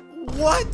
This iron golem has somehow flipped upside down. Wait a second. When the runner first entered the village, this iron golem was completely normal. So how did it randomly flip? Well, I know what you're probably thinking. This iron golem has to be named Dinnerbone, which is a very famous Minecraft Easter egg, which turns any mob with this name tag upside down. But somehow, when the runner makes his way towards the golem, you can clearly see it doesn't have a single name tag, which means this iron golem has somehow flipped by itself. What in the world is messed up with this world's game files? Now, while this golem is definitely hilarious, I do have to give the runner some credit because the items it drops are actually completely normal, as the runner gets ingots and poppies, both the two standard items you get from iron golems. But things aren't as normal as the runner starts searching for a ruins portal, because what?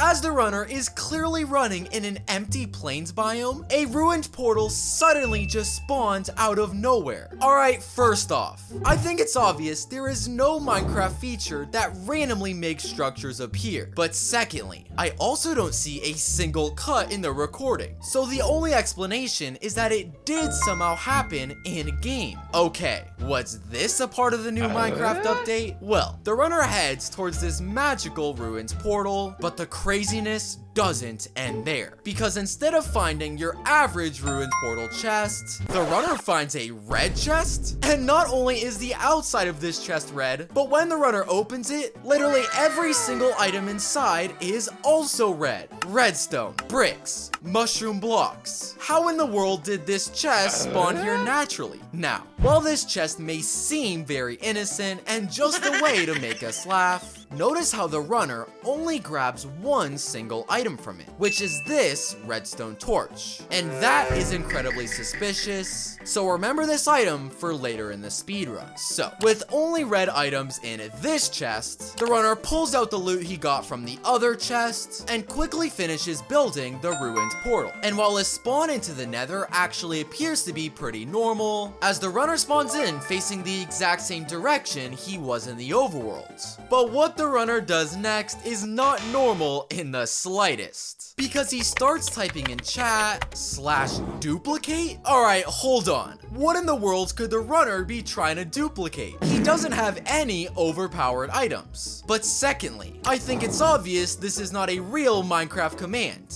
So why is the runner even trying to type it? Well, the runner must be convinced this command is real, because when he finishes typing it and presses enter, oh my gosh, another player suddenly appears on the screen and he's wearing the exact same skin as the speedrunner. Okay, first off, there was clearly an error message in the chat, so how did the command actually work? But secondly, does that mean that this player has duplicated himself? I mean, they're literally wearing the exact same skin. There is no way this is possible. Well, after somehow creating a literal clone into Minecraft, the runner of course wants to put it to use. So he starts typing in chat, asking his clone to locate a fortress, where his clone immediately starts flying in the air and is clearly traveling in a very specific direction. Well, not only does his clone apparently come equipped with creative mode, but he also starts typing in chat, giving the runner the exact coordinates a fortress is located.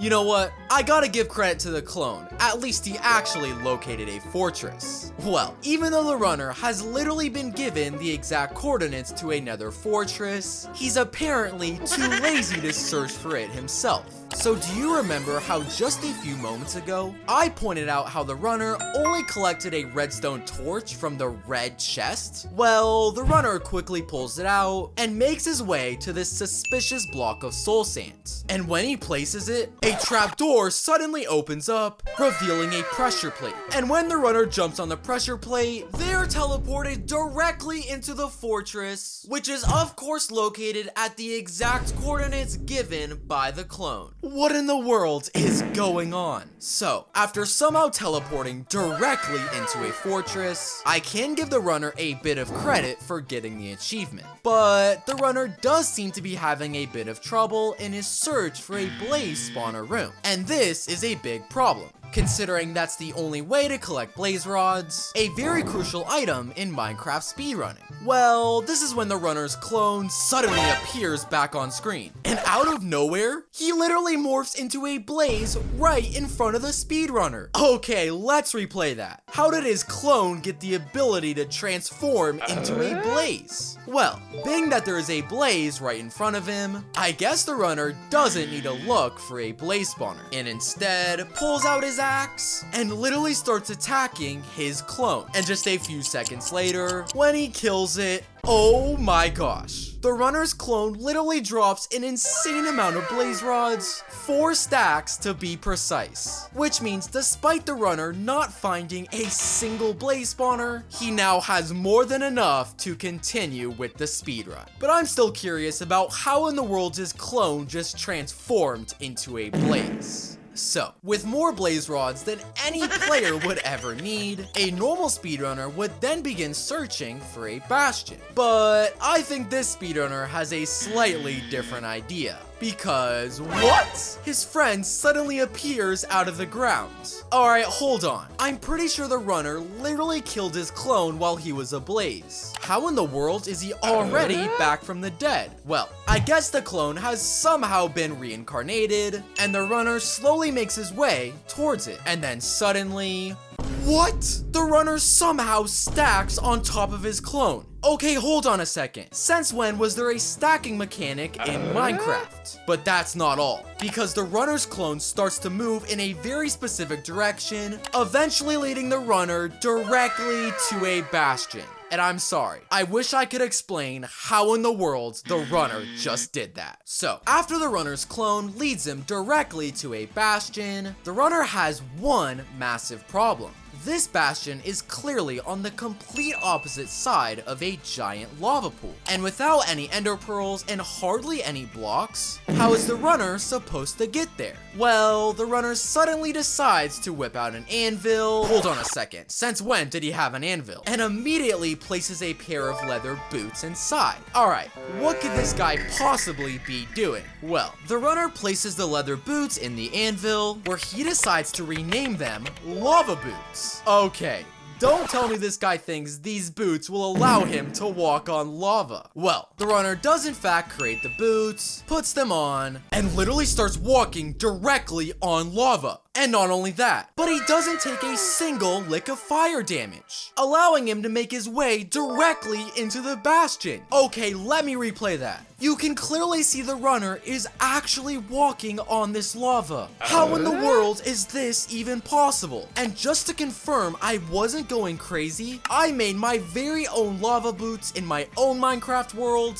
and I can confirm they do absolutely nothing to protect you from lava. So how in the world the runner managed to pull this off, I have absolutely no idea. So, the runner literally walks on lava and finally makes his way into the bastion, where things unfortunately don't get any better. Because while crafting an iron pickaxe, mining gold blocks, and creating ingots are all completely legit, these piglins are an entirely different story. Because while the runner is casually trading with them, take a good look into the top right corner of the screen, where you can actually see a piglin spawn egg floating in mid-air. And do you remember how the runner has had a clone to help him throughout the speedrun? I think it's obvious he's the one holding the spawn egg, while using a potion of invisibility to conceal his identity. Now, even though manually spawning in piglins is clearly not allowed in a speedrun, that's not the worst part. Because instead of this spawn egg spawning in normal piglins, it instead spawns in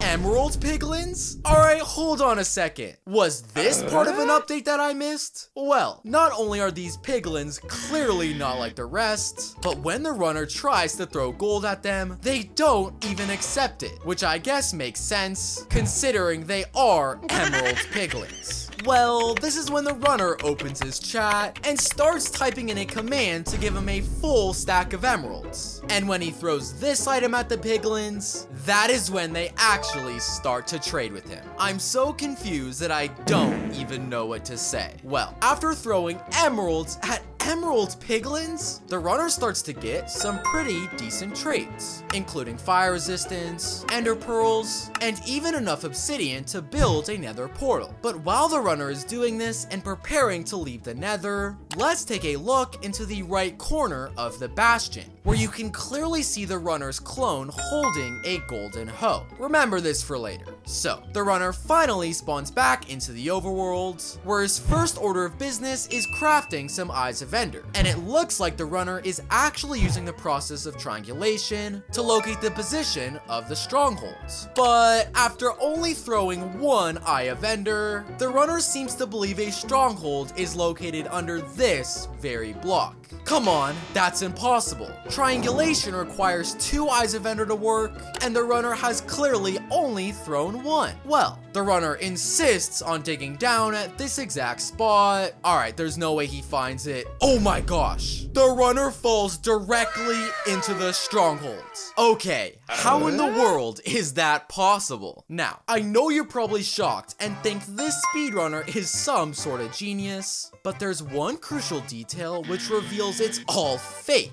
because let's rewind the footage and take a closer look at the area where the runner dug down. Because if you take a close look into the corner of the screen, notice how this piece of dirt has actually been tilted.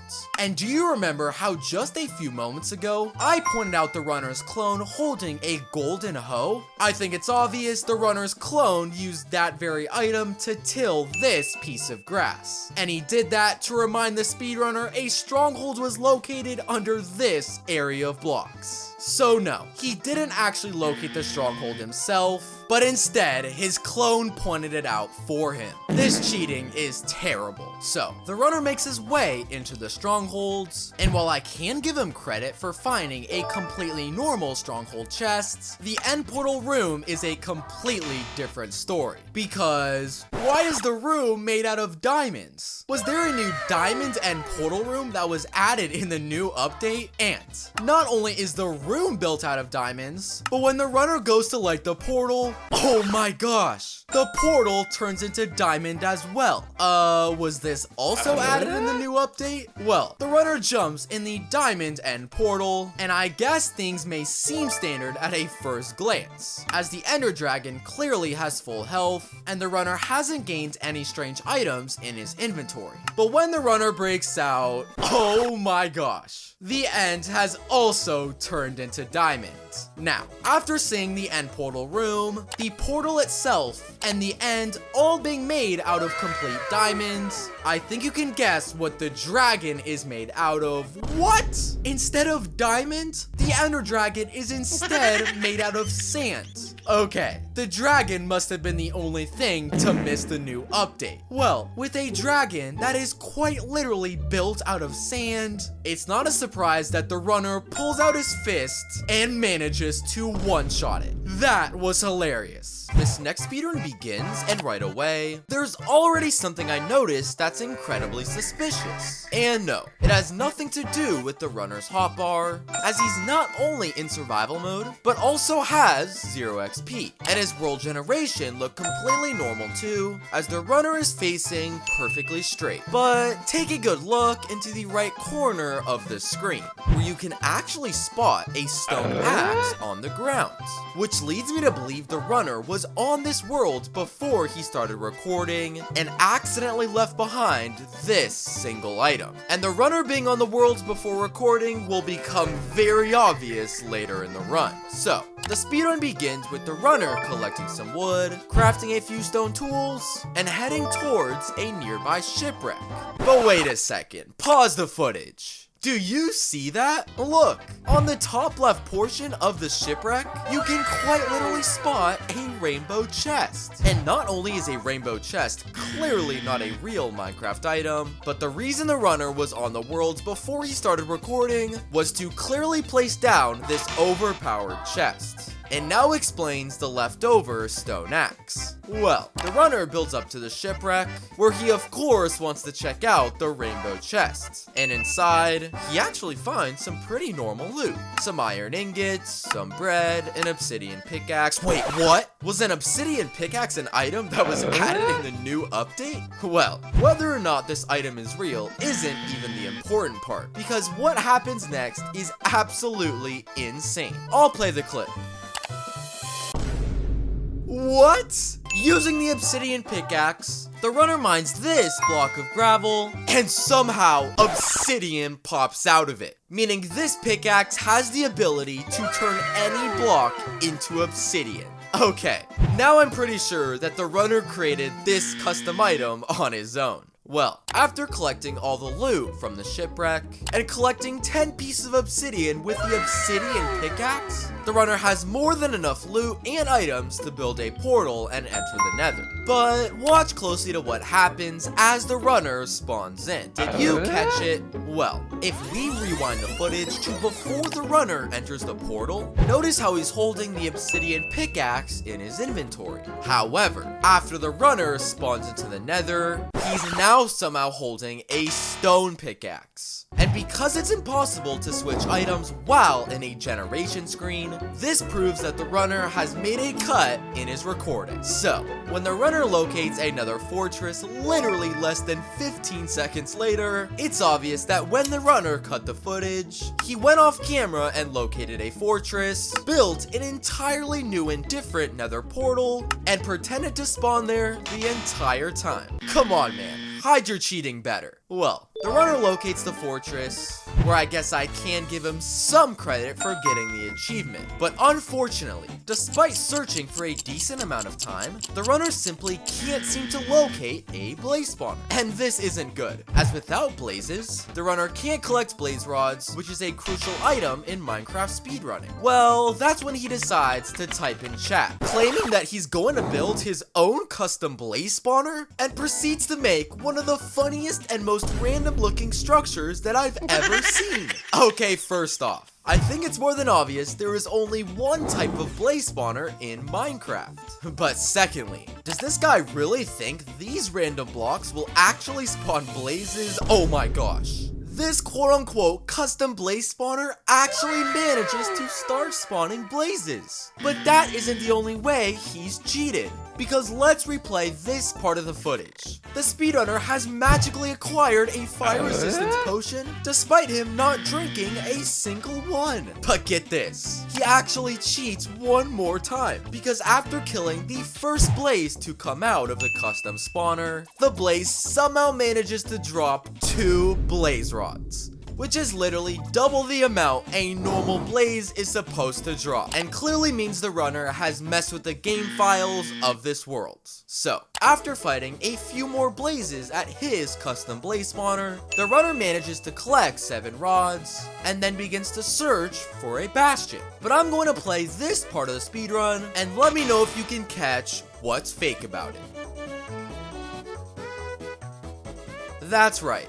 While the runner is in the middle of searching for a bastion, he makes his way towards this specific spot on this wall. And after he turns around, he suddenly finds a bastion right in front of him. Wait a second, this exact same area didn't have a bastion less than 10 seconds ago. So how did one just spawn out of nowhere? Well, it actually means that when the runner was facing this wall, he actually cut his footage, and then somehow spawns an entire bastion on his own, and turns back around, pretending like nothing ever happened. I've caught this guy cheating yet again. So, the speedrunner enters the bastion, and at a first glance, things may appear to be normal, as the runner crafts an iron pickaxe, mines a few gold blocks, and gathers a good amount of ingots. But here's where things get weird, because there is quite literally not a single piglin anywhere in the bastion, which is something that's impossible, as a bastion in Minecraft will always spawn with piglins. And what's even worse is that with no piglins to trade with, the runner has absolutely no way to collect ender pearls. Well, maybe I spoke too soon, because out of nowhere,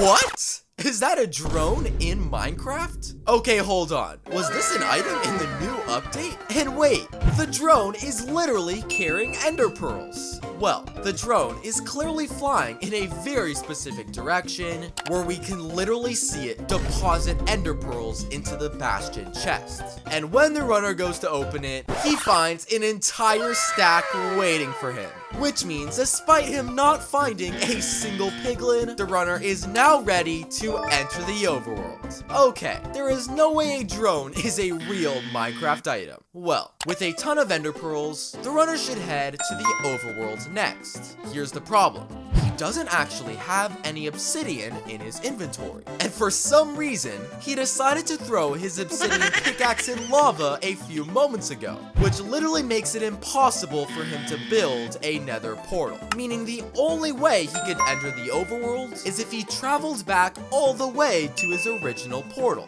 which is a problem, as it will waste a ton of valuable time trying to find it. Well, that's when the runner starts typing in the chat, explaining he wants to test episode a new trick he saw on TikTok, which apparently claims that if you dig down 3 blocks, punch your fist 17 times, and then build back up, you will be teleported to the nearest Nether portal? And I'm sorry, but what? There is no way that works. Well, the speedrunner proceeds to dig down exactly 3 blocks, where he punches his fist 17 times, just as he explained. And when the runner builds back up, oh my god! The speedrunner finds himself directly in front of his original Nether portal. And look, this trick must have worked because he is quite obviously in an entirely different location. So if anyone can explain how in the world that just happened, that would be incredibly helpful. So, the runner somehow teleports to his original Nether portal and spawns back into the overworld, where a normal Minecraft speedrunner would then begin searching for the strongholds. And after the runner crafts some eyes of ender, he starts throwing them in the air, using a very popular technique known as triangulation to locate the position of the strongholds. Or, at least that's what I thought he was doing. Because watch, after the runner throws this eye of ender in the air, he literally runs in the complete opposite direction, which is very weird, considering an eye of ender literally points you in the direction of a stronghold. Well, the runner instead decides to run in what appears to be a very specific path. And that's when he finds... What? Is that a submarine? In vanilla Minecraft? Was this vehicle added in the new Minecraft update? Well, the runner of course heads into the submarine, where he starts to move underwater in a very specific direction. And just a few seconds later, oh my gosh, the speedrunner has actually managed to locate an underwater stronghold. And not only did he clearly know the location of this structure before he started recording, but he obviously downloaded some sort of mod to use a submarine and get there much faster. So, the runner enters the stronghold, and after looting a stronghold chest, the runner then begins to search for the end portal room. But, when he finally locates it, what on earth? The runner finds the world's biggest end portal room that quite literally has 5 end portals lined up in a row. And it doesn't take a genius to know it's impossible for more than 1 end portal to spawn naturally, so I have absolutely no idea what is wrong with this speedrunner's game files. Well, with more than enough end portals to choose from, the runner decides to pick the second one in line and quickly lights it. But I don't think choosing the second portal was the best idea, because when he jumps in and enters the end, what? Not only is the runner not in the end, but he's literally in a super flat world that clearly contains grass instead of endstone. And instead of obsidian pillars, the runner finds dirt pillars. I've lost my mind.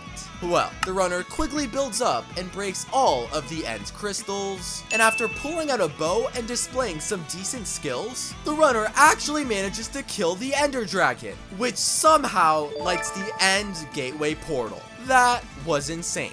This next speedrun begins, and what? The runner spawns next to a desert temple that is somehow located in a plains biome, which last time I checked is impossible, as desert pyramids only spawn naturally inside desert biomes. But let's give the runner the benefit of the doubt, as this could simply be a generation glitch. And the rest of the spawn is completely normal as well, with the runner facing perfectly straight and selecting the first slot in his inventory. But something incredibly weird happens as the runner is making his way towards the pyramid, because in the bottom left corner of the screen, it appears as though the runner collects the acquire hardware achievement, which on the surface may seem completely normal. Here's the problem.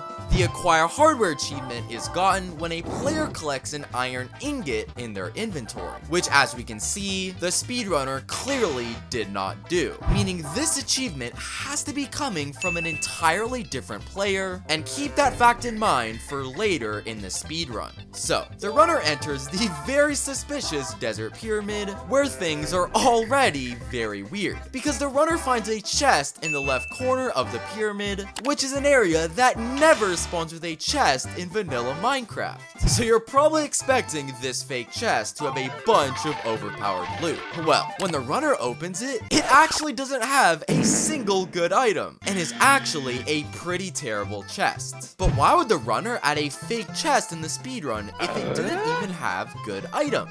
Well, did you catch what happened while the runner was looting this chest? Because in the bottom left corner of the screen, you can see that another achievement has been claimed.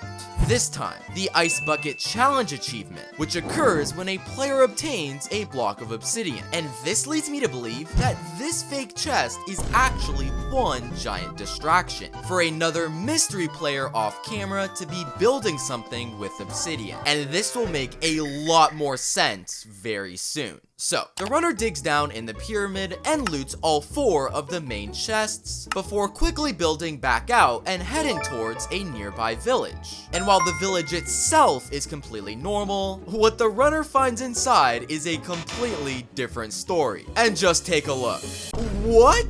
The runner finds one of the funniest looking ruins portals that I've ever seen. It's so incredibly obvious that this didn't spawn naturally. I mean, look, instead of blocks of netherrack, it's literally built out of red wool. So how in the world did this ruined portal spawn so weirdly? Well, if you skip ahead just a few seconds in the speedrun, we actually get the answer to that question. Because in the left corner of the village, you can literally spot another player who is holding both obsidian and red wool in their hands. And I think it's pretty obvious this player is the one who just got the achievement as he was collecting obsidian to build the ruins portal. Well, the runner ignores the portal at first, and instead collects some beds, gathers some hay, and goes to loot this village chest. But watch very closely to what happens as the runner is opening the chest. Did you see it? If you replay the footage in extreme slow motion, this chest somehow turns from normal to trapped, as you can just barely see from the red outline around the lock. But how is that possible? There are clearly no cuts in the recording. Well, the runner accidentally reveals the cheat a few moments later, because when he looks up, you can literally see another player hiding in the very top portion of the house, and he's holding a trap chest in their hand. Meaning he somehow managed to switch this chest out with a trap chest just moments before the runner opened it. And he also somehow added a ton of overpowered items inside, because the runner finds obsidian blocks, fire resistance, and a bunch of golden apples. All items that will be extremely valuable for the Nether. So, after looting the very sneaky trap chest, the runner then makes his way to the quote-unquote ruined portal. But for some reason, the runner decides to completely ignore the portal itself, and instead starts to break the ruined portal chest. But why in the world would the runner be doing this? Well, just a few seconds later, oh my gosh. This ruined portal chest has a secret ladder underneath it that somehow takes the runner directly into the Nether? Wait a second, we didn't see the runner go through a single Nether portal. How in the world did he manage to switch dimensions? I have so many questions. Well, the runner somehow takes a ladder straight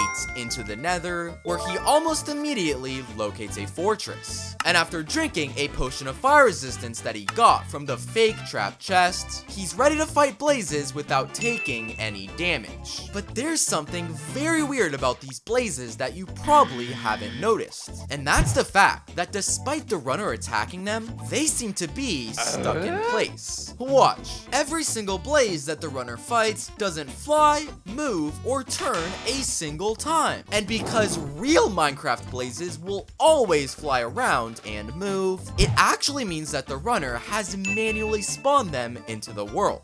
But when did he do that? I haven't seen him pull out a single blaze spawner egg all speedrun. Well, take a good look at his inventory during this part of the speedrun, where he accidentally hovers over this wooden pickaxe in his inventory. And when he does, he literally reveals it's called the Blaze Summoner. Meaning, while we weren't looking, the runner used this Blaze Summoner to manually spawn in blazes so they wouldn't move and he could attack them without taking any damage. So, after killing Minecraft blazes that are literally stuck in place, the runner easily collects 7 blaze rods, where he starts to look for a bastion. But as the runner is searching throughout the Nether, he comes across something insane. Is that a pink sheep? In the Nether? Okay, hold on a second. This is absolutely insane. To start, it's not even possible for any type of sheep to spawn naturally in the Nether, meaning the only possible way he's here is if the sheep accidentally walk through a portal on his own. But secondly, the runner finds a pink sheep, which is a special variant of sheep that literally has a 0.1% chance of spawning. So it's clear this is incredibly rare. But wait a second. Don't let the pink sheep distract you from the fact that this speedrunner is still a cheater. Because while he's pretending to be mesmerized by one of the rarest mobs in the game, he actually starts to cheat. Because watch his inventory closely during this clip.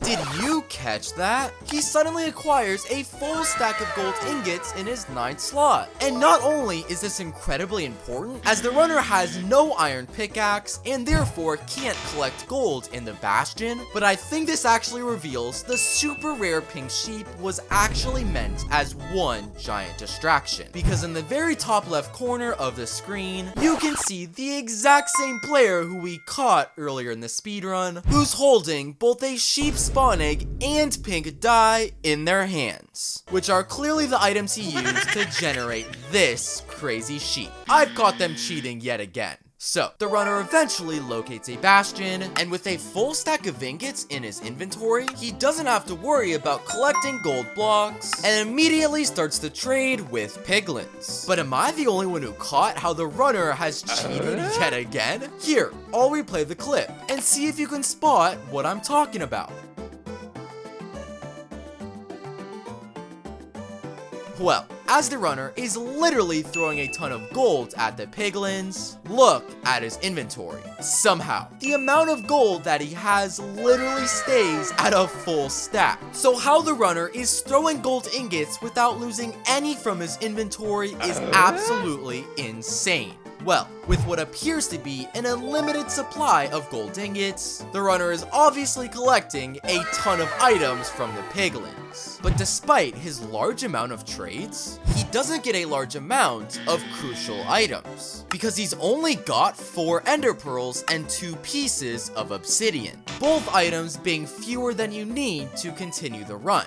Well, that's when the runner decides to place down a crafting table, likely to craft some fresh gold armor. But when he opens it... Wait, what? He somehow opens a chest that contains a full stack of pearls and 20 blocks of obsidian. Okay, first off, how did he just open a chest? He clearly just clicked on a crafting table. But secondly, this magical chest has more than enough ender pearls and obsidian to continue with the run, meaning he doesn't have to make a single other trade with the piglins. Was a crafting table chest an item that was added in the new update? Well, the runner quickly builds another portal and makes his way into the overworlds. But after he crafts his Eyes of Ender, he starts to act incredibly strange. Because instead of throwing his Eyes of Ender like a real speedrunner would, he instead starts to move in a very strange way. Look, he seems to literally be moving in random directions without a single idea on where he's actually going. So it's incredibly weird that when he stops at this very block, he seems to think the Stronghold is located under it. Okay, why is he wasting his time? It's literally impossible that his random movements actually located a Stronghold. What? The runner digs down straight into the Strongholds and actually gets the achievement for entering into it. But hold on a second. How is this possible? We literally just saw the runner moving in completely random directions, and he didn't use a single Eye of Ender. Well, let's pause the footage at this exact frame, and I'll give you a few seconds to see if you can spot what's suspicious. That's right. On this part of the screen, you can actually see a chainmail hat floating in the air. And because it's obvious armor can't just float in vanilla Minecraft, it means that this chainmail hat is actually on the runner's friend while he's actively using a potion of invisibility. So, fast forward to when the runner locates the area of the Stronghold and pause again. Because look, you can see this exact same chainmail hat once again directly next to where the runner digs down. If you can't tell, the speedrunner's friend was clearly directing the runner straight to the location of the strongholds while he was using an invisibility potion to try to hide what he was doing. But he accidentally wore a single piece of armor, which reveals the entire thing was fake. So, the runner drops down into the strongholds, where he starts to search for the Ends portal room. And when he finally locates it, things appear to be completely normal on the surface, as the portal spawns with 2 eyes, which is very normal, and the silverfish spawner is also there. However, despite the runner collecting an entire stack of ender pearls from the Bastion, he somehow only has 8 eyes of ender in his inventory, meaning he actually doesn't have enough to complete the Ends portal. So how is the runner supposed to travel to the Ends? Well, that's when the runner decides to block off the pool of lava under the portal and starts to dig down in the direct center. And just a few seconds later, what? The runner falls directly into a second end portal room, which this time has 4 eyes of ender in the portal, meaning the runner has the perfect amount to light the portal. And get this, it is literally impossible for 2 strongholds to spawn this close to each other, so I have no idea how the runner just pulled that off. Well, the runner drops down into the second end portal room, lights the portal using his eyes of ender, and jumps into the end. But this is when things start to get downright hilarious, because on the surface, everything looks normal. The ender dragon has a full bar of health, the runner's inventory is completely normal, and every single end crystal is still intact. But as the speedrunner is casually running on the surface, let's take a look at the ender dragon. It literally starts to fly off the map and off into the distance. And what in the world is going on? A real Minecraft ender dragon will always stay within the end. So why is this ender dragon literally flying off the map? And then, after the dragon has flown so far away that we can't even see him, his health bar suddenly drops to 0, and the Ends portal frame literally lights on its own, meaning the ender dragon somehow flew so far away that he actually died. And the run just ends there. This next speedrun begins, and right away, there's already something incredibly suspicious about his spawn. And no, it doesn't have anything to do with this world generation, as that looked completely normal. And the spawn itself seems normal too, with the runner selecting the very first slot in his inventory. But if you take a good look into the top corner of the screen, you'll actually notice a single wooden pickaxe on the ground, which leads me to believe the runner has already been on the world before recording and accidentally forgot to pick up this wooden pickaxe. And later in the run, we're going to see exactly what the runner was doing off camera. So, the speedrun begins and the runner collects some wood, crafts some tools, and heads towards a nearby village. But hold on a second, did you catch that? While the runner is casually making his way into the village, notice how this cow suddenly moves forward in time, which means the runner has made a cut in his recording. But why in the world would he do this? Well, take a look back at the village, where the iron golem has suddenly turned into pure diamond. So while I did expose that the runner made a cut in his recording, I have zero idea how he managed to generate a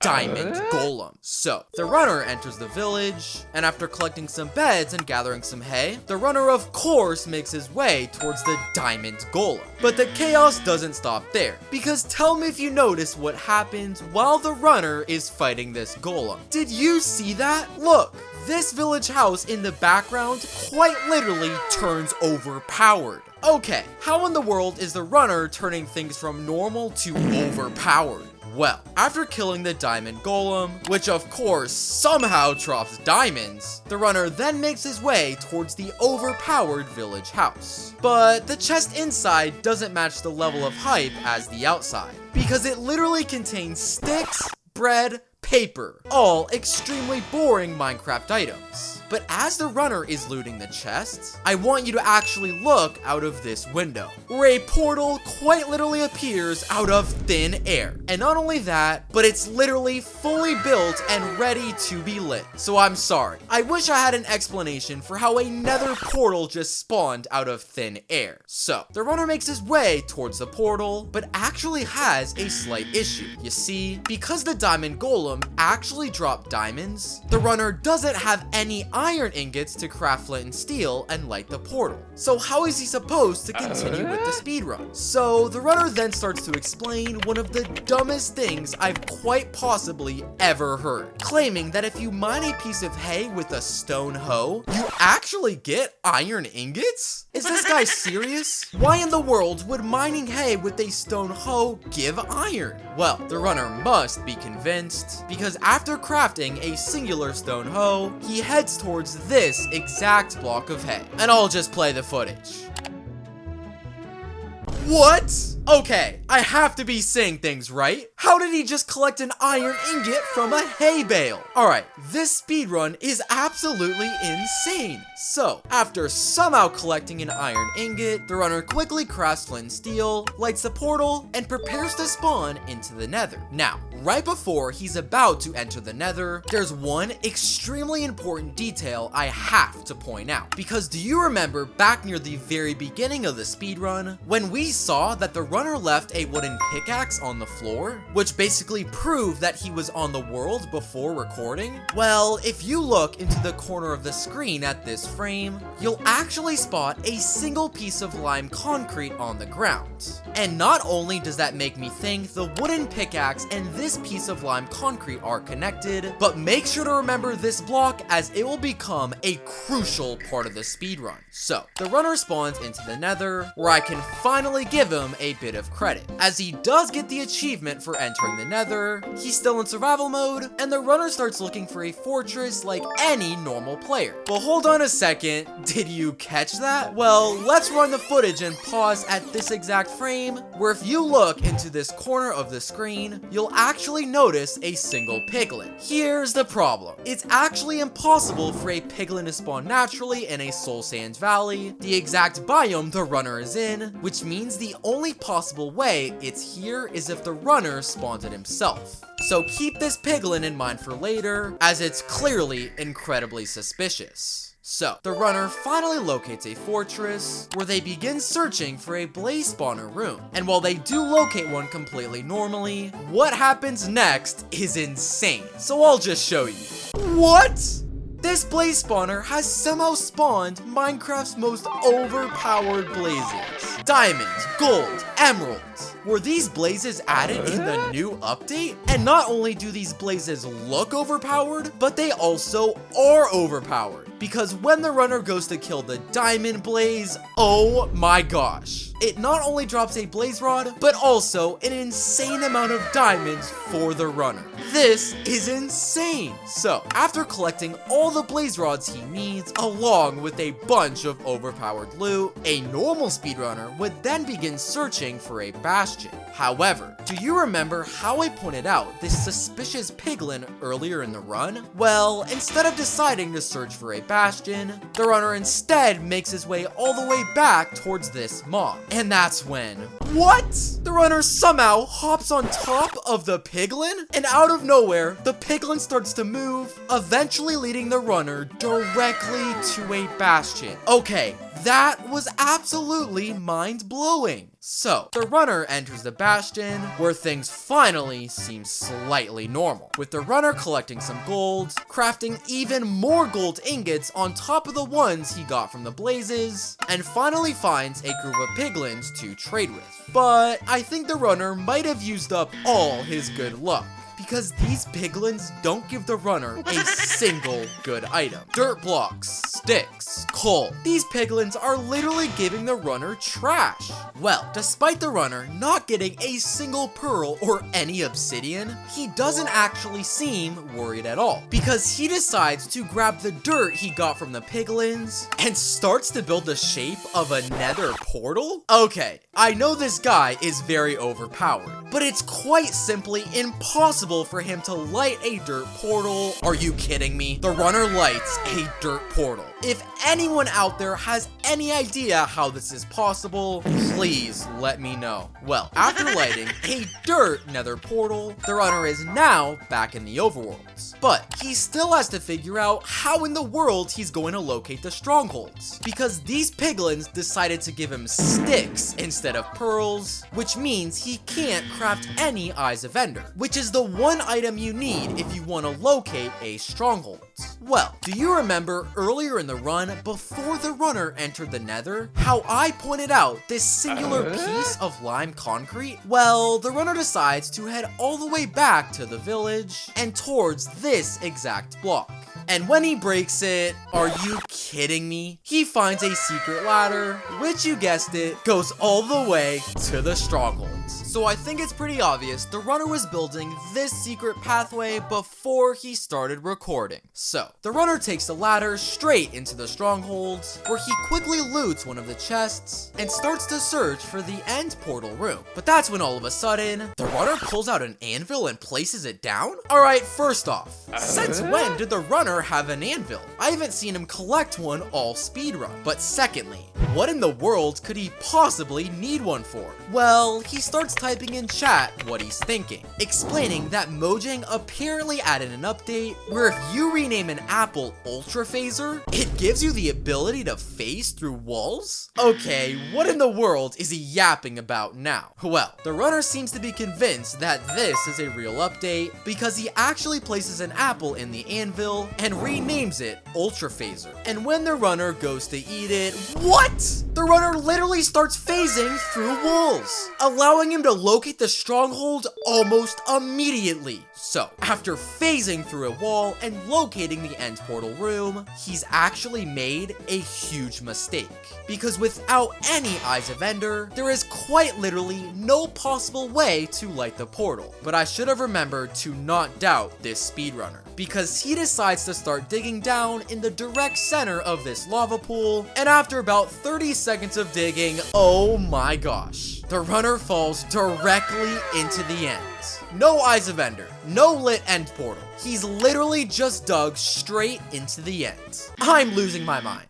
So, the runner spawns into the end, and I hate to say it, but everything about his spawn is actually normal. No overpowered item in his inventory, check. Dragon at full health, check. The runner typing /levitate and getting the ability to fly, what? The runner literally starts flying around the end, while he's clearly still in survival mode, which allows him to break every single crystal in record time. Is there anything this guy can't do? And since when was /levitate a real Minecraft command? Well, after breaking all the crystals, the runner finally settles down and starts to type, claiming that he's been very lucky throughout the run and that he actually wants the dragon fight to be fair. Wait, really lucky? Did he just claim this was all luck? Dude, he literally flew in survival mode. Either way, I guess I respect that he's trying to end on a more realistic note as he patiently waits for the dragon to perch. But once the dragon finally does, what?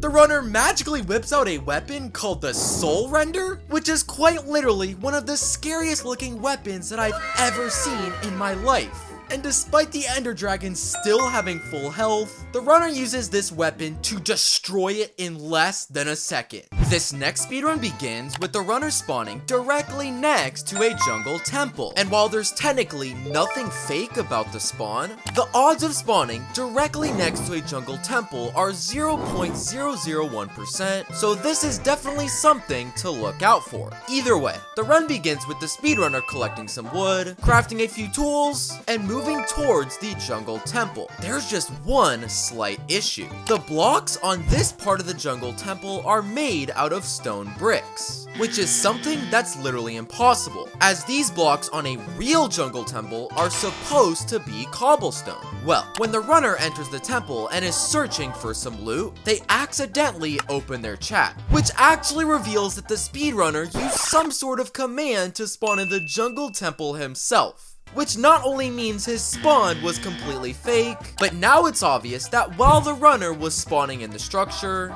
he clearly placed the wrong blocks on this part of the temple. So, after a bit more searching in the temple, they go to loot the jungle temple chest. And on the surface, it may appear as though all the items in this chest are completely normal. However, there's one single item that actually can't spawn in a jungle temple, which is this singular piece of bamboo. Remember this block for later in the run, as it will become extremely important. So, after looting the rest of the jungle temple, the runner then makes his way to a nearby village. But hold on, pause the footage. Did you just see how the runner cheated? Don't worry, I'll replay it for you and see if you can spot it this time.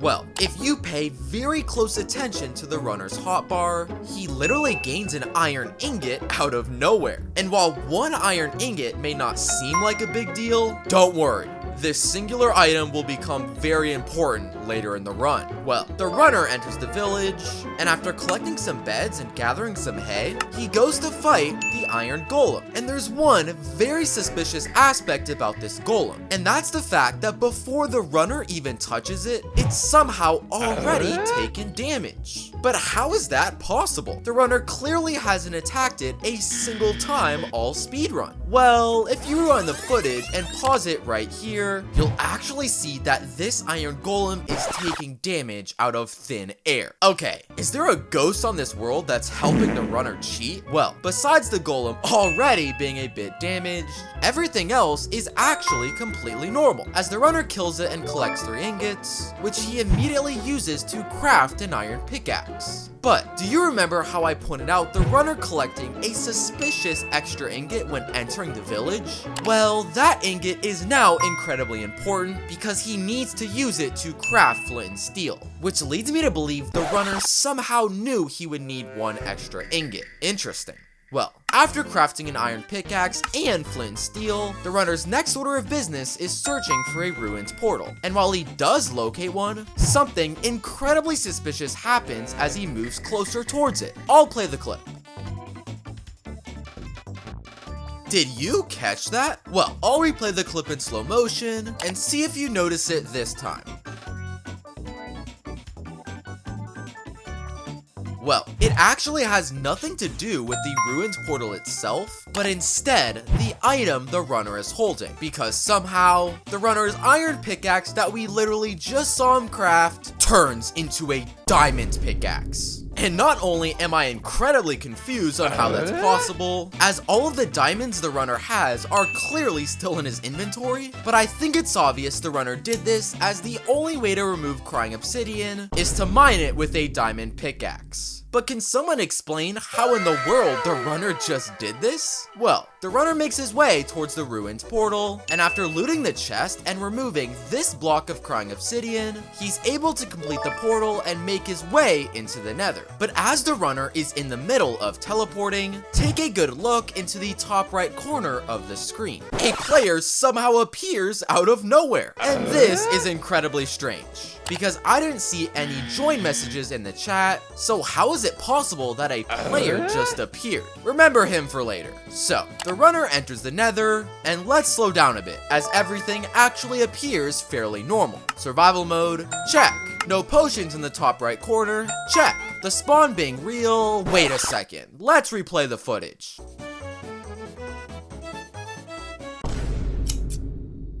As you can clearly see, this speedrunner initially spawns in a Nether wastes biome, but just 1 frame later, he's now suddenly in a warped forest biome at a completely different location. And this actually proves that the runner has made a cut in his recording, so when he manages to locate a fortress less than 15 seconds later, it's obvious that when the runner cut the footage, he went off camera, found another fortress, and built an entirely new Nether portal, pretending to spawn there the entire time. This cheating is hilarious. So, the runner quickly locates the fortress, but before things get too crazy, pause the footage at this frame, because if you look into the right side of the screen, you'll actually notice a 2x2 square of blackstone on this wall. And it's more than obvious this is incredibly suspicious and not natural, so make sure to remember it as it will become incredibly important later in the speedrun. So, the runner enters the fortress, where I guess I can give him credit for getting the achievement, and he quickly locates the blaze spawner room. But is it just me, or are there far more blazes than the amount that usually spawn here? Well, there might be a reason for this unusual amount of blazes, because if you pause the footage at this frame, you can quite literally see a second blaze spawner that is somehow floating in the air. And this is obviously fake, but if you still weren't convinced, if we rewind the footage to about 20 seconds earlier, look into the right corner of the screen at this frame, where we can see the exact same player who we briefly saw in the overworld holding a spawner in his hand, meaning his friend has placed this extra blaze spawner for the runner so he could fight far more blazes and collect rods more quickly. So, with 2 blaze spawners at his disposal, he easily collects 7 blaze rods, where a normal speedrunner would then start searching for a bastion. And this speedrunner has the same idea, but after searching for quite a bit of time, he simply can't seem to locate one. Well, that's until this happens. What? The speedrunner literally starts breaking through the air, which somehow reveals a secret tunnel. Okay, hold on, we have to replay that.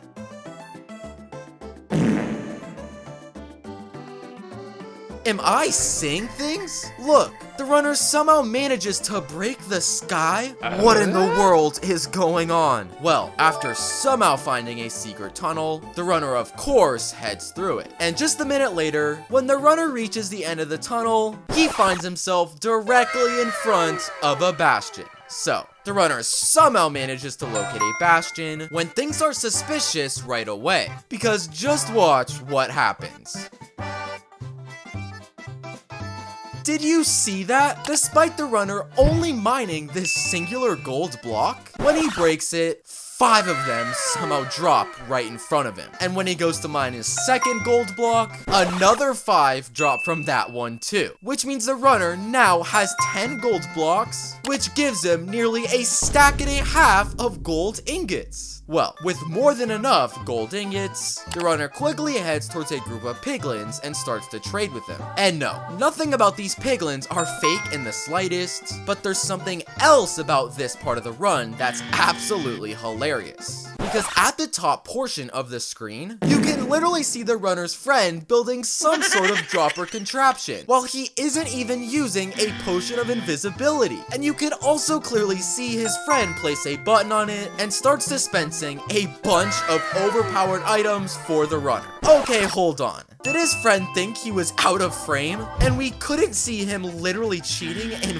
4K? Well, with some help from his friend who needs to work on being more undercover, the runner easily collects all the items he needs and prepares to head into the overworld. But he then makes an incredibly strange decision, because despite having more than enough blocks of obsidian to build a portal, he instead decides to leave the bastion and seems to be looking for a very specific spot. This is getting interesting. Well, the runner continues to search until he travels all the way back to this location, where earlier in the speedrun, I pointed out this incredibly suspicious 2x2 square in the wall. And when the runner starts breaking a 2x2 pathway in this exact location, what? He eventually digs straight into the Stronghold. Okay, first off, it's quite simply impossible to travel between dimensions without a Nether portal, so how in the world did he just do that? But secondly, was his friend the one who built this 2x2 square here, as a way to remind him of where he needed to dig to somehow find the Stronghold? I have so many questions right now. That was insane. So, after somehow making his way into the strongholds, things finally seem to cool off just a bit, because the runner loots a chest and locates the end portal room without an ounce of suspicious activity. But this is quite literally the last time in the speedrun that anything is normal, because when the runner goes to check the portal itself, are you kidding me? Instead of finding end portal frames, he literally finds Minecraft's most overpowered blocks with item frames. This has to be a joke, right? Well, the runner starts placing his eyes in every single item frame, and when he goes to place the final eye, oh my gosh. He actually manages to light the portal, which looks absolutely beautiful. At this point, this speedrun is obviously fake, but it's absolutely fascinating to watch. So, the runner jumps inside this magical looking end portal, and surprisingly, the end actually looks standard, as the runner spawns on an obsidian platform like usual, and he is also still in survival mode without any weird items in his inventory. But, do you remember near the very beginning of the speedrun, when the runner found this random piece of bamboo in the jungle temple? Well, the runner then says this. Yo, because I have the piece of lucky bamboo, the end will now become insanely overpowered. Okay, this guy has to be joking, right? There is no way a single piece of bamboo has any power. Oh my gosh. The end is quite literally made out of rainbow lucky blocks. And the pillars are also made out of the exact materials that the end's portal was made. This is the world's most overpowered piece of bamboo. Well, even though this end is absolutely mind-boggling, there's still one problem. Because without a bow and arrow or enough blocks to build up to the pillars, the runner has no way to break any of the crystals. Which means if he wants any shot of defeating the dragon, he needs an attack so powerful, he won't even need the crystals broken. Lucky for him, he happens to be in a world where everything is lucky block. And that's when the runner comes across this. Out of an entire dimension of rainbow lucky blocks, he finds one standard and classic yellow lucky block. And when he breaks it, he's literally given the world's biggest and most menacing looking sword ever. And despite every single crystal still being intact, the runner uses this weapon to one-shot the Ender Dragon. This next speedrun begins, and right away, there's already something incredibly suspicious about his spawn. And take a look and see if you can spot it. Well, in the left corner of the screen at this frame, we can clearly see there's an ocelot, which is a problem, as ocelots can actually only spawn naturally in a jungle biome, when the runner is clearly in a plains biome. So this ocelot spawning here is already incredibly suspicious. Anyway, the speedrun begins and the runner immediately heads towards a nearby village.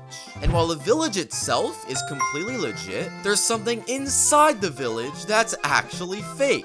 And I'll pause the footage here, so take a look and see if you can spot what I'm talking about. That's right, on the right side of the screen at this frame, you can quite literally see a netherite golem. And not only is this clearly fake, but how did a netherite golem even spawn in vanilla Minecraft? Well, after the runner collects a few beds and crafts some tools, he of course heads towards the netherite golem. And I know what you're expecting. A netherite golem has to drop netherite ingots. But that's not true, because it appears as though the golem actually drops your standard iron ingots. However, later in the speedrun, we're gonna see exactly why these ingots are not normal in the slightest. So, the runner collects a couple extra beds before heading out of the village and searching for a ruined portal. And I guess I can give him some credit, as he does locate one extremely quickly. But just hold on, because there's one specific detail which reveals this entire ruined portal is fake. And see if you can spot what I'm talking about during this part of the speedrun. Did you catch it? Well, if you pause the footage right here, you can quite literally see a giant hole underneath the portal. And because a hole like this clearly doesn't spawn naturally, it actually means that the runner spawned in the ruined portal himself, and while doing so, accidentally generated a giant hole glitch in the ground. But wait, are we sure the runner is the one who spawned this in? Because pause the footage here. You can literally see an ocelot in the right corner of the screen, which is the exact exact same ocelot that we saw at the very beginning of the speedrun. And while I can't confirm it, I am incredibly suspicious that this ocelot is somehow responsible for spawning in the ruins portal. Keep this in mind for later in the run. Well, apart from the portal itself being fake, everything else is actually pretty normal, as the runner finds completely standard loot in the ruins portal chest, and quickly finishes building the portal and lights it. However, right before the runner is about to enter the Nether, let's take a very good look at his inventory, because I want you to remember it. Got it? So, the runner jumps in the portal, spawns in the Nether, and immediately starts to search for a Nether fortress. And he actually manages to locate one pretty quickly. Hold on a second. Did you just catch how the runner has cheated? Well, remember how I told you to remember the runner's inventory before he entered the portal? Well, the runner jumps in the portal, and when he spawns in the Nether, take a look at his inventory now. He suddenly has a fire resistance potion in the 9th slot, something he clearly didn't have before he entered the Nether. And because you can't collect items while you're in the middle of a generation screen, it means that the runner cut the footage and actually got this fire resistance potion off camera. But that isn't the only thing the runner was doing while the camera wasn't recording, because when he enters the fortress, take a good look at the ceiling, where you can spot a single line of cracked Nether bricks in the roof that the speedrunner clearly follows all the way to a blaze spawner. And it's obvious the runner placed this line of blocks himself to lead him to the blaze spawner, which he also did off camera. But this is the best part, because when the runner makes his way to the blaze spawner and the first blaze spawns in... What? Wait a second, are those ghast blazes? They literally look like a ghast that has the body of a blaze. So much cheating just happened in the last 30 seconds, I don't even know what to say. So, the runner starts to fight the ghast blazes, who of course, drops some sort of white blaze rod, which not only is a very suspicious and clearly not real item, but it also means the runner doesn't have any normal blaze rods. So he now has to find an entirely new fortress. Well, after a bit of searching, the runner does manage to find a normal fortress. But before he starts to fight the blazes in this one, he decides to place down a crafting table. But hold on, do you remember back near the very beginning of the speedrun when I mentioned how these iron ingots weren't actually normal at all? Well, when the runner hovers over one of the ingots, it's literally called Iron Ingot Plus.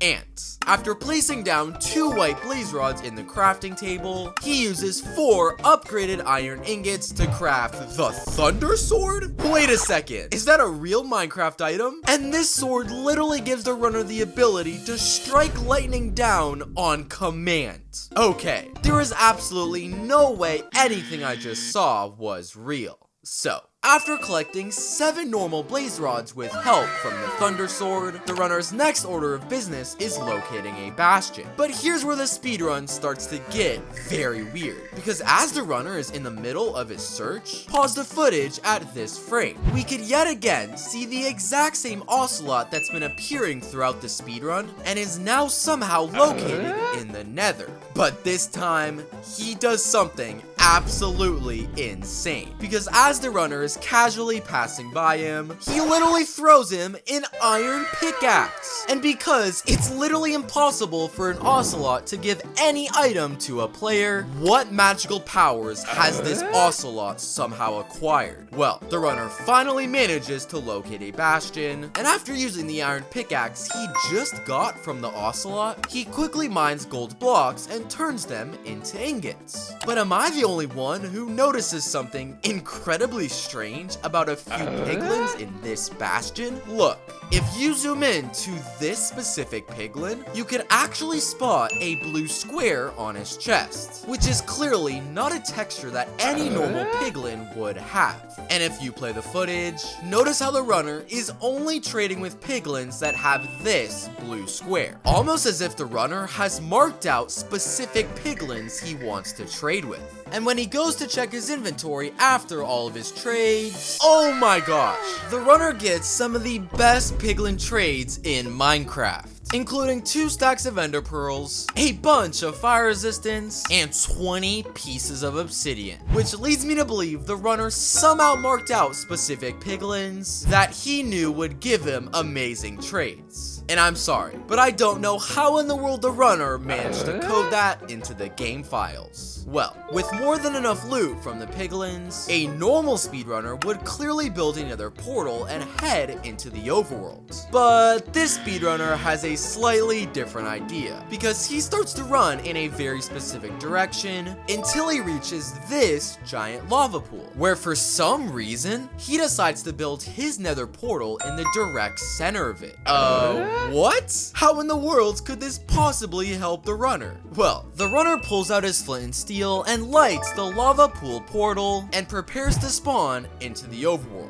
And when he finally does, oh my gosh, the runner finds himself in the middle of a lava pool in the overworld that literally has a parkour course that leads him straight to a fully lit end portal. And not only does this explain why he built a nether portal in this specific location, but take a look back at the end portal. The strange ocelot that we've seen throughout the run is there waiting for him, which makes me think he is somehow the one who built this end portal parkour. Well, the runner of course starts to do the parkour, where I can give him credit, as he actually completes some pretty difficult jumps. But when the runner reaches the very end of this course, that is when things get crazy, because this ocelot literally transforms into Dream? Wait, what? The ocelot was Dream in disguise the entire time? Well, being that the runner now has Dream at his side, he quickly jumps in the end portal and makes his way to the surface of the end.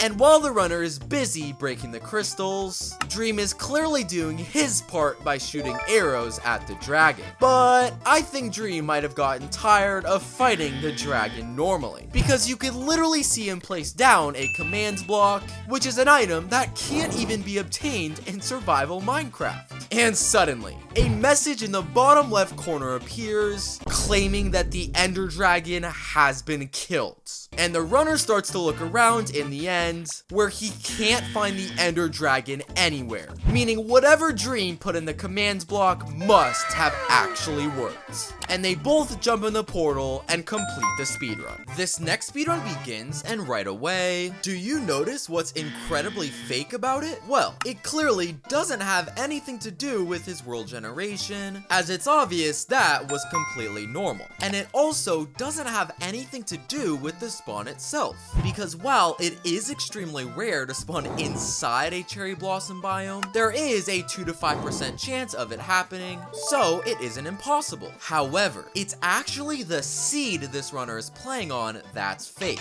because in Minecraft, any major update or change usually comes with a brand new loading screen. For example, the most famous loading screen is this one from version 1.8 you've probably seen before. Anyway, let's take a closer look at the loading screen for this 1.20 snapshot, where, are you serious? If you couldn't tell, the runner is quite literally playing on this exact same seed. Look, they are both in a cherry blossom biome. They both have this hill with cherry blossom trees. And they also both have this singular oak tree in the distance. So not only does this prove that the runner is playing on a set seed, which actually means his world generation was fake, but when the runner accidentally opens his F3 menu, you can clearly see his coordinates are thousands of blocks from the origin, which is yet another piece of evidence that he cheated. The speedrun hasn't even started and this guy has already cheated twice. Either way, the speedrun begins with the runner collecting some wood, crafting himself a few tools, and making his way towards a nearby village. And while this village looks to be completely normal and not suspicious in any way, did you catch that? While the runner is making his way inside, you can very clearly see another player running in the background. And not only does this mean the runner is on a server, something that's obviously banned from a solo speedrun, but remember this player for later in the run. So, the runner enters the village, where after collecting some beds and gathering some hay, it appears as though the runner wants to make some trades with this villager, which is actually pretty common, as villagers can give items such as iron tools, and even sometimes ender pearls, both items that would be very helpful for a speedrun. But right when the runner is about to start trading,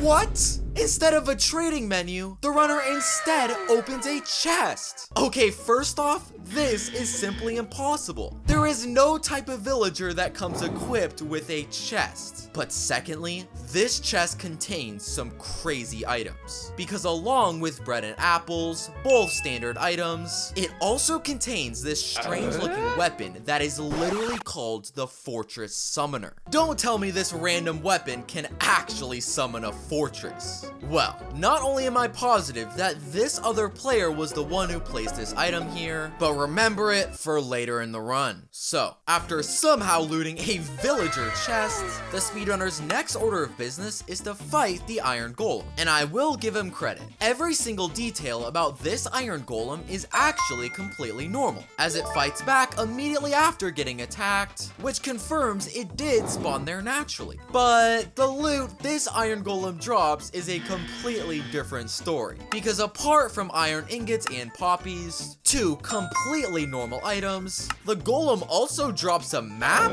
Okay, first off, it's not even possible for an iron golem to drop a map in vanilla Minecraft. But secondly, did you catch that? That's right, this map didn't actually come from the golem, but came from something on the back left side of the screen. And do you remember how I pointed out another player being in this world?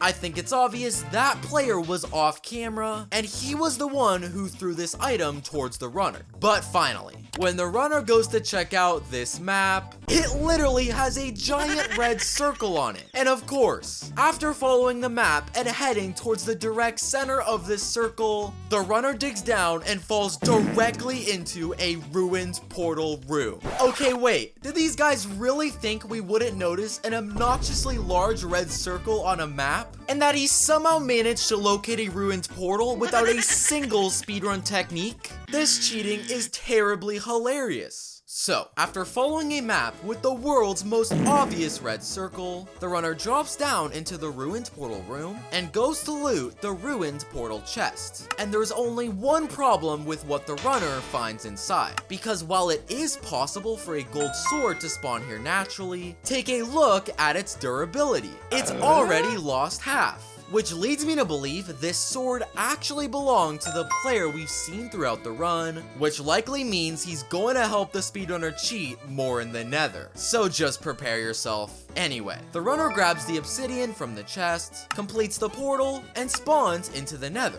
And to be honest, everything actually looks pretty legitimate at a first glance. The runner hasn't gained any potion effects in the top right corner, it's very obvious he's still in survival mode, and he begins his search for a Nether fortress. But pause. Do you remember near the very beginning of the speedrun, when the runner found this incredibly strange item called the Fortress Summoner that was clearly given to him by his friend? Well, the runner must have just remembered about that item, because he immediately stops his search for the fortress and instead decides to equip it. And after swinging it just one time, oh my gosh, another fortress literally starts fading into the screen and spawns in directly in front of the speedrunner. And let me replay that footage. No cuts, no editing. This crazy item that the runner somehow got actually just summoned a fortress out of thin air. Okay, this speedrunner's friend has some of the craziest items that I've ever seen in Minecraft. So, after summoning a fortress out of thin air, the runner quickly builds up to it, where I can give him credit for getting the achievement. But I can't give out that same credit when the runner goes to loot this fortress chest, because along with horse armor and iron ingots, both very standard items, the runner also finds the candy cane scythe? What? Since when were weapons made out of candy in Minecraft? Well, being that this scythe is literally made out of candy cane, there is no way it does any damage. Oh my gosh. This scythe can literally be thrown in the air, and the runner starts to one-shot every single blaze in sight. Okay, I shouldn't have been laughing. This item is a lot more dangerous than it looks. Well, after destroying some more blazes, the runner is able to collect 7 blaze rods almost immediately. But as the runner is trying to find a way out of the fortress, am I the only one who notices what's happening in the distance? Wait, take a close look at the left side of the screen. You can literally see the runner's friend making one of the funniest looking portals that I've ever seen. It literally looks like a bunch of random blocks put together to make a portal. Okay, I know his friend has created some insane items, but I think he might have just lost his mind. Well, with 7 blaze rods, the speedrunner has enough and begins to leave the fortress. And as you probably guessed, he of course wants to head towards this hilariously dumb looking portal. Alright, I know the speedrunner has been pretty crazy and some unbelievable things have happened, but I refuse to believe this portal has any chance of lighting. I mean, look. It's literally made out of leaves, coal ore, and dirt. There is no way in the world this is an actual portal. Well, the runner insists on pulling out flint and steel when, oh my god, this portal actually manages to somehow light. I'm about to lose my mind. This is one of the dumbest looking things that I've ever seen in a speedrun. But wait, not only that, because when the runner enters the portal and spawns back in, you gotta be kidding me. The runner is teleported and finds himself directly above a bastion. You know what? I'm not doubting anything else this speedrunner's friend decides to do. So, after somehow lighting this hilariously goofy looking portal, the runner finally finds himself at a bastion. But there's just one problem. The runner doesn't have a single ender pearl anywhere in their inventory. And it's obvious that if the runner jumps down into the bastion from this height, he'll clearly die from fall damage. Well, this is when the speedrunner's friend appears out of nowhere and starts building a random 3x3 platform out of pink wool. Okay, what in the world could this guy possibly be doing this time? Well, the runner's friend types in chat explaining that he has modded the wool and the runner won't die if he jumps on it. Okay, is this guy trying to trick his friend? There is no way this pink wool will keep the runner alive. Well, I guess he trusts his friend because he types in chat the simple word, sure, and actually jumps off, heading straight towards this pink wool. Okay, I think everybody knows that this speedrunner is about to die. What? The speedrunner gets launched back into the air and doesn't take a single ounce of fall damage. Okay, did this guy's friend somehow turn the pink wool to have the properties of a slime block? How is that even possible? Well, after safely making it into the bastion, the runner starts to act incredibly strange. Because instead of mining gold blocks to collect gold ingots, this runner instead immediately makes his way towards a group of piglins. And this is very odd, as the only way to trade with them is if you have gold, an item the runner clearly does not have. Well, this is when the runner decides to place down a crafting table where he crafts a paintbrush? Wait a second, since when was a paintbrush a real Minecraft item? Well, the runner grabs the paintbrush where he literally starts to draw a custom gold ingot. And while I am confused about why in the world he's doing this, I'm not gonna lie, you gotta give him credit for his art skills. This ingot actually looks pretty decent. Well, after putting on the finishing touches, when the runner checks his inventory, what? This drawing the runner literally made in less than 30 seconds has somehow transformed into a real item in his inventory. Okay, can we just take a second to think about how insane that is? But not only that, because when the runner starts to throw these ingots, the piglins actually start to trade with them. Okay, wait, do these piglins not realize these gold ingots are literally fake? They're getting trolled so hard. But I'm more confused on how they're even trading with a fake gold ingot. So, the runner starts to trade with his custom gold ingots, and I have to say, things may finally be getting back to normal, as the runner gets some incredibly normal items from these piglins, including 12 ender pearls and 12 pieces of obsidian, both crucial items the runner needs for the rest of the speedrun. But as the runner is leaving the Bastion, did you catch that? You can see the runner's friend once again, this time holding soul sand. Interesting. Well, the runner leaves the Bastion, but instead of building another portal right away, he seems to be going in a very specific direction. And do you remember how I just pointed out his friend holding soul sand? Well, the runner then finds this. 4 blocks of soul sand in a nether waste biome, a block that can only be found at Y34, and secondly, is obviously marking out the exact place the runner should build a portal. So, after the runner builds and lights a portal in this exact spot, when he spawns back into the overworld, you can't be serious. The runner spawns directly into the Stronghold. These two players are some of the biggest cheaters I've ever seen. So, the runner teleports directly into the Stronghold, where right off the bat, things already start to feel incredibly suspicious. Because watch this clip very carefully, and tell me if you notice what's fake about it. Did you catch that?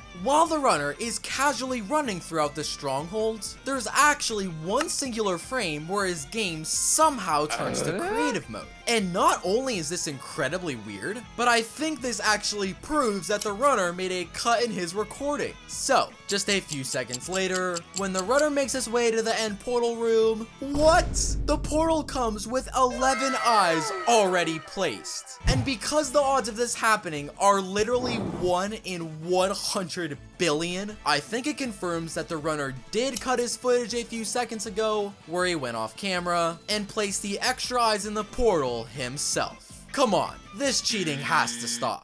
So, after finding an end portal with 11 eyes, the runner literally only has to craft 1 eye of ender, where he lights the portal and makes his way into the end. But within 5 seconds of the runner being here, I already know that things are about to get crazy. Because while the runner is casually destroying some crystals, take a look at the bottom of the screen, where his friend is clearly focused on crafting something. And given his history of things he's done throughout the speedrun, it's safe to say I'm slightly nervous about what he's crafting. Well, the runner finally breaks all the crystals, where he then waits for the dragon to perch so he could use his beds and try to beat him. But I think his friend might be done with his crafting, because he makes his way towards the runner and gives him a weapon called the Chungus Staff? Okay, this has to be a joke, there's no way. Well, I might have laughed at this item for it being incredibly goofy, but 30 seconds later when the dragon perches, the runner uses this very weapon to one-shot the ender dragon. This next speedrun begins, and right away, there's already something fake about the spawn, because if you look into the bottom left corner of the screen, you can clearly see the message of a player getting an achievement. And because the speedrunner literally just spawned in, this achievement has to be coming from an entirely different player, which leads me to believe the runner is playing on a server, and keep this in mind for later. So, the speedrun begins and the runner collects some wood, crafts some tools, and heads towards the village. Hold on a second. Do you see what's incredibly suspicious at this frame in the speedrun? Well, if you zoom in onto the roof of this village house, you'll actually spot a sign that has one single number, 1,300.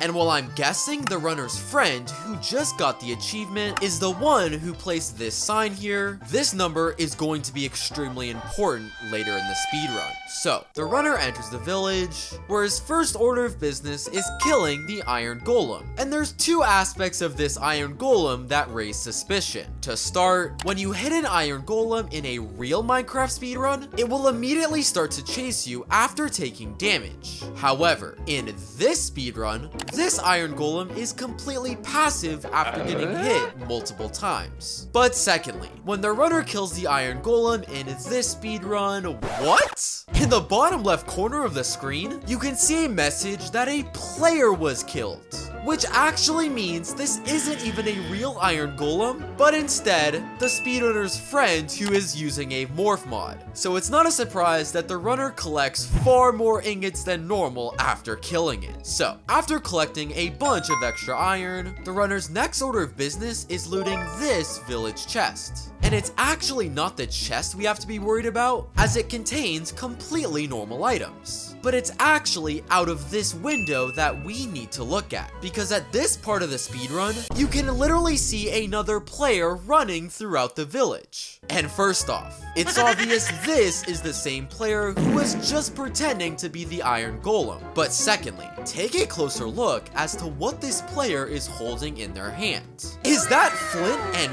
gold? Wait, what? Was there some sort of new update that I missed? Keep this strange item in mind for later in the run. So, after looting the village chest and gathering a couple of extra beds, the runner then begins to search for a ruins portal. And he actually manages to locate one fairly quickly. Hold on a second. Did you catch how the speedrunner just cheated? Well, it's almost impossible to spot, so I'll give you one more chance to see if you can catch it.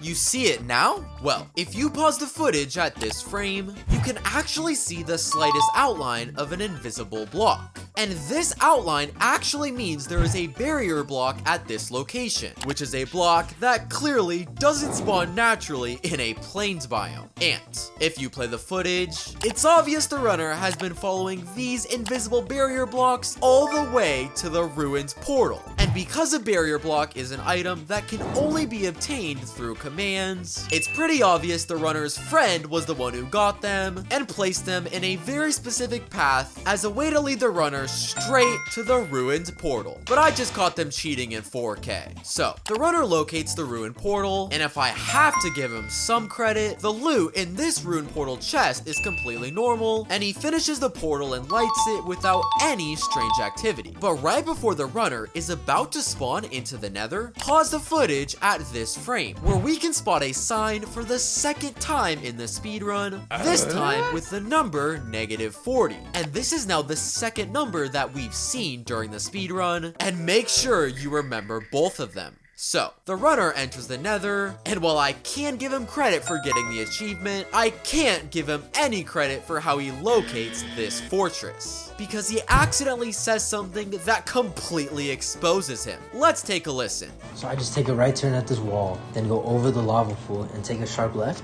That's what you said, right? As you could very clearly hear, the speedrunner is talking to somebody else off camera, most likely the same friend who we've seen throughout the run. And he was clarifying which directions he was supposed to take, meaning his friend had already told him exactly how to locate the fortress. And this guy must have thought his microphone was muted, because we just heard everything. So, after taking a right turn at this wall, going over this lava pool, and taking a left turn exactly like we just heard him say, the runner does find himself directly in front of a fortress. But here's where things get very weird, because on the surface, it may look like the runner gets the achievement for entering the fortress. But notice how long it takes for the achievement to appear after the runner enters the fortress. Nearly 15 entire seconds. And this is very weird, considering in a real Minecraft speedrun, you're supposed to get the achievement immediately after you enter. Well, if you look into the left corner of the screen during the exact moment when the achievement appears, you can actually see the runner's friend entering the fortress, which means this delayed achievement was not meant for the speedrunner, but instead the speedrunner's friend.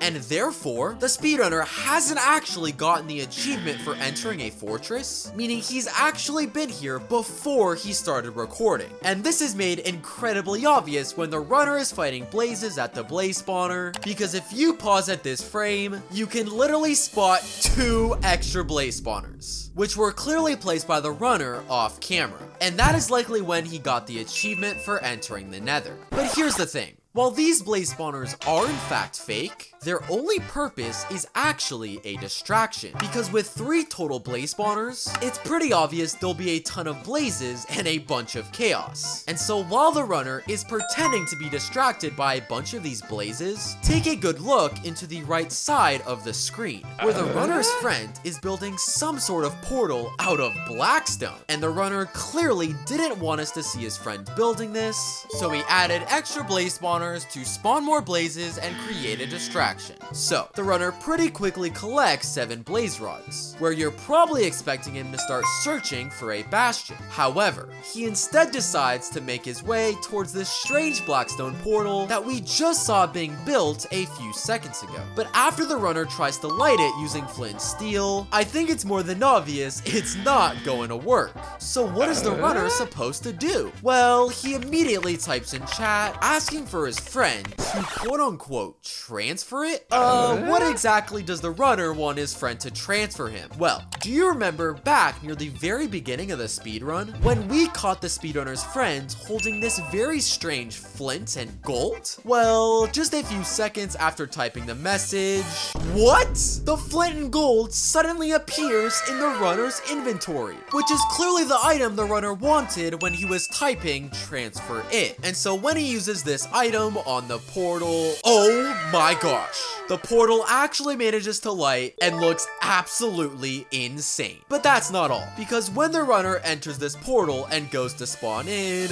oh my gosh, he has teleported directly into a bastion. So much just happened that it's literally hurting my brain. So, the runner somehow finds himself directly in a bastion, and after crafting an iron pickaxe and collecting gold ingots, the runner starts to trade with a group of nearby piglins. But as the runner is casually throwing his gold, what? One of the piglins suddenly turns into a mutant piglin? This thing is literally giant, and look at the weapon he's holding. This is actually insane. Well, I guess with a giant piglin, that also means you're going to get giant items, because this mutant piglin gives the runner quite possibly the biggest ender pearl that I've ever seen. What in the world is happening? So, after collecting all of the loot from a bunch of normal piglins, and collecting giant loot from the mutant piglin, which luckily go back to the normal size once in the inventory, it's obvious the runner's next order of business is to enter the overworld. But right before the runner is about to spawn back in, pause the footage at this frame, where we can spot the 3rd sign we've seen in the speedrun, which this time has the number 578. And don't worry, these 3 signs will make a ton of sense in just a few moments. So, the runner spawns back into the overworld, where he immediately crafts Eyes of Ender, and after using the process of triangulation, he seems to think the stronghold is located in this direction. But pause. Just a few seconds ago, I pointed out how the runner has seen 3 different signs in the speedrun. To start, he saw the number 1300 on the roof of this village house. Next, he saw the number -40 before heading into the Nether. And finally, he just saw the number 578 in the Bastion. Well, if you put these 3 numbers together, it's quite obvious they make up a set of coordinates. Now, if we play the footage while the runner is quote-unquote using triangulation, it's pretty obvious he isn't following any of the eyes he's throwing, but instead, he's actually making his way towards these exact coordinates. And when the runner finally locates them, he starts digging down, eventually falling straight into the stronghold. So it's pretty obvious the speedrunner's friend knew exactly where the stronghold was located and placed signs with coordinates throughout the speedrun to direct the runner straight to it. I've exposed their cheating yet again. So, the runner drops straight down into the stronghold, where his first order of business is looting the stronghold chest. And while it may look like all of the items here are completely normal, it's actually impossible for a chainmail hat to spawn naturally in this location. So keep this in mind for when the runner is fighting the Ender Dragon. So, after collecting a bit more loot and searching throughout the stronghold, the runner finally manages to locate the end portal room. But wait just a second, did you see that? As the runner is casually making his way up to the portal, notice how an Eye of Ender suddenly appears out of thin air. How is that possible? Well, if you rewind the footage to earlier in the speedrun and pause here, you can actually see the speedrunner's friend holding a potion of invisibility. And if you now go back to when this Eye of Ender magically appeared, you can actually spot floating particles in the air, which are clearly coming from an invis potion. So I think it's pretty obvious the speedrunner's friend was using invisibility, and he was the one who placed this extra eye in the portal. And this was a huge help for the speedrunner, as he now has the exact amount of eyes he needs to light the portal. Come on, dude, seriously? So, the runner lights the portal, enters the end, and things actually look completely normal. As the speedrunner gets the achievement in the bottom left corner, he hasn't gained any weird items in his inventory, and when he makes his way to the surface of the end, the Ender Dragon still has full health. But after the runner breaks a few of the crystals, pause the footage. Do you remember how I just pointed out the runner finding a chainmail hat in the Stronghold chest? Which is actually an item that can't spawn there naturally? Well, this isn't your ordinary chainmail hat, because it's literally called the Massive Cap. Interesting. Well, after the runner breaks the crystals, he goes to put on the Massive Cap. What? The runner has suddenly turned into a giant. Wait, hold on a second. This dude is quite literally as big as the obsidian pillars. Oh my gosh, and look at him next to the Ender Dragon. He makes the dragon literally look tiny. Was the Massive Cap an item added in the new update? Well, I guess if your character is literally as big as the pillars, you also gain God Strength, because the runner pulls out a single stone axe and literally one-shots the Ender Dragon. This next speedrun begins with the runner spawning directly next to a ruined portal, and at a first glance, everything actually looks pretty legit, as the runner is selecting the very first slot in their inventory, and he also spawned in facing perfectly straight. But hold on a second, pause the footage. Did you catch that? If we go ahead and replay the runner's world generation, let's pause at the exact moment the runner spawns in, where you can clearly see that he is somehow missing a single sliver of hunger. But fast forward just one frame later, and the runner suddenly has a completely full hunger bar. Well, not only does this prove that the runner made a cut in their recording, but it actually means he's been on the world before he started filming, which will make a lot more sense very soon. So, the speedrun begins with the runner collecting wood, crafting a few tools, and going to loot the ruined portal chest. And inside, the runner actually finds some pretty normal items. But hold on a second, did you see that? While the runner is casually grabbing the items from this chest, notice how this block of crying obsidian suddenly turns to normal obsidian. And not only is it impossible for a block to magically transform, but you'll understand why the runner does this incredibly soon. Well, the runner grabs all the loot from the ruins portal before making his way towards a nearby village. And at this exact moment in the speedrun, take a second to look and see if you notice what's fake about this village. That's right, if you look a bit closer at this specific village house, a cartographer house, you'll actually notice a chest has spawned in.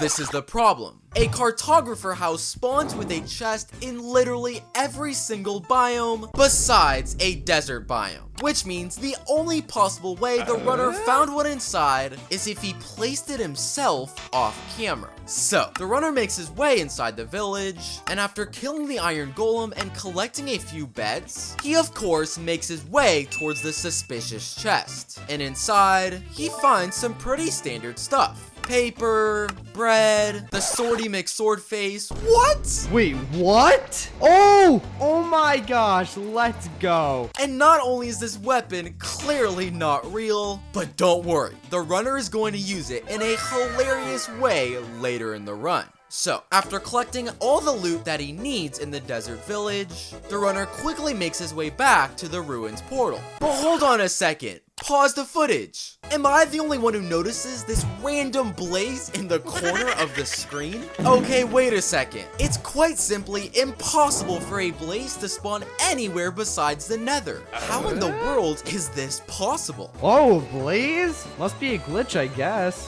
Well, I guess let's just ignore it for now, as the runner returns to the ruined portal and prepares to spawn into the Nether. Hold on a second. If you rewind the footage to right before the runner noticed the blaze, take a quick glance at the portal. There's clearly one block of crying obsidian left at the top of it. But as the runner is moving towards it, this block of crying obsidian somehow turns into real obsidian, which leads me to believe this blaze was all one big distraction for the runner to cheat. But how in the world is the runner magically changing blocks of crying obsidian into obsidian? Well, the runner finishes the portal, spawns into the Nether, and begins searching for a Nether fortress. And he actually manages to find one pretty quickly, but there's just one problem. This fortress is located extremely far below the speedrunner, meaning if he tried to jump as a way to get there, he'd clearly die from fall damage. Well, the runner decides to pull out a single bottle of enchanting he must have got earlier in the run, and literally throws it off the edge and towards the fortress. I just want to test something out. Let's see if this works.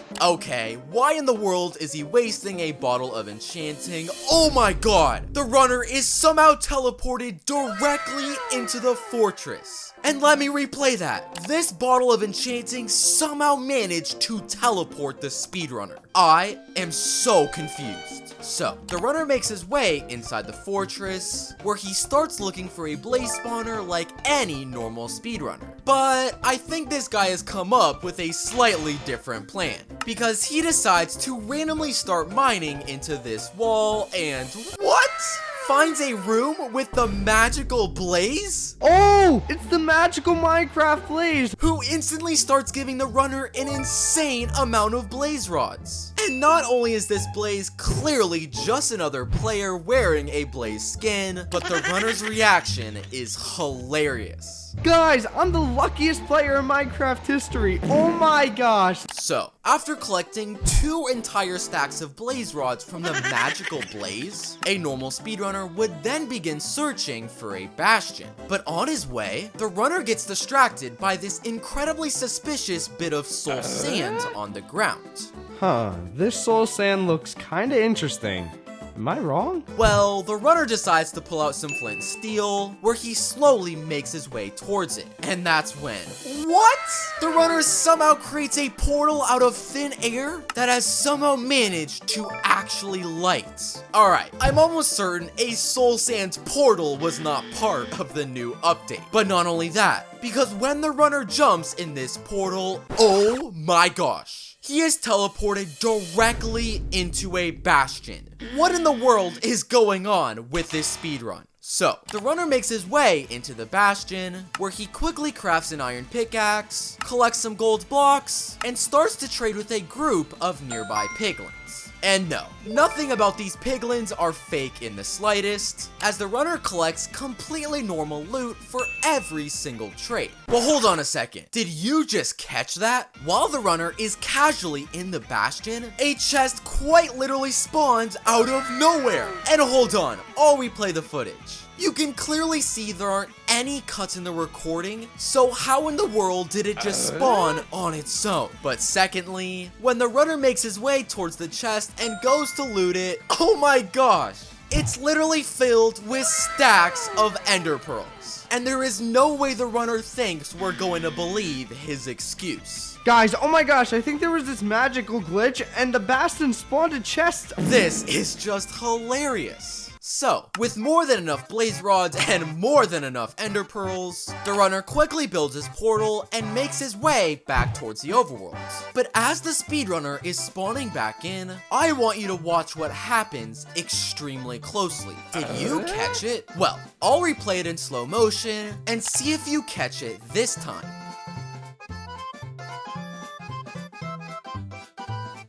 That's right, the runner initially spawns back into the overworld in a plains biome, but literally just 1 frame later, he's now somehow in a desert biome. which means the runner has once again made a cut in his recording. And that's when the runner says this. Alright guys, I saw this hack on TikTok that basically says if you spin in a circle 3 times, you will actually generate a stronghold. Is this guy serious? Well, he must actually believe the TikTok because he clearly spins in a circle 3 times, which apparently has generated a stronghold. So the runner starts digging down to check if the stronghold actually spawned. What? The runner drops directly into a stronghold. Does that mean that the TikTok hack actually worked? Well, unfortunately not. Because I think it's obvious the reason the runner cut his footage just a few seconds ago was so he could go off camera and locate the stronghold in spectator mode, and then pretended to spawn in this desert biome the entire time because the stronghold was located under that exact area. So no, this TikTok hack is completely fake. So, the runner enters the strongholds, where he immediately begins to search for the location of the end portal room. And while it may look like he located it completely normal to the average player, there's one tiny detail which actually confirms he was cheating. Because take a close look at this specific stronghold's wall, where you can actually spot a singular stone button. And not only does a stone button not spawn naturally in this part of a stronghold, but the runner has actually been following them all the way to the end portal room. My guess is the runner's friend who was pretending to be a Blaze earlier in the run actually was the one to place these stone buttons in the stronghold to remind the runner the exact direction the end portal room was located. So, the runner enters the end portal room, where he crafts some eyes, lights the portal, and spawns into the end. And before things get absolutely insane, it's important to note that his spawn into the end is actually normal. As the runner gets the achievement for entering into the end, we can clearly see he's in survival mode, and the Ender Dragon quite obviously still has full health. But wait just a second, I missed one other thing, because let's replay the footage of the runner spawning into the end, and tell me if you can catch what happened.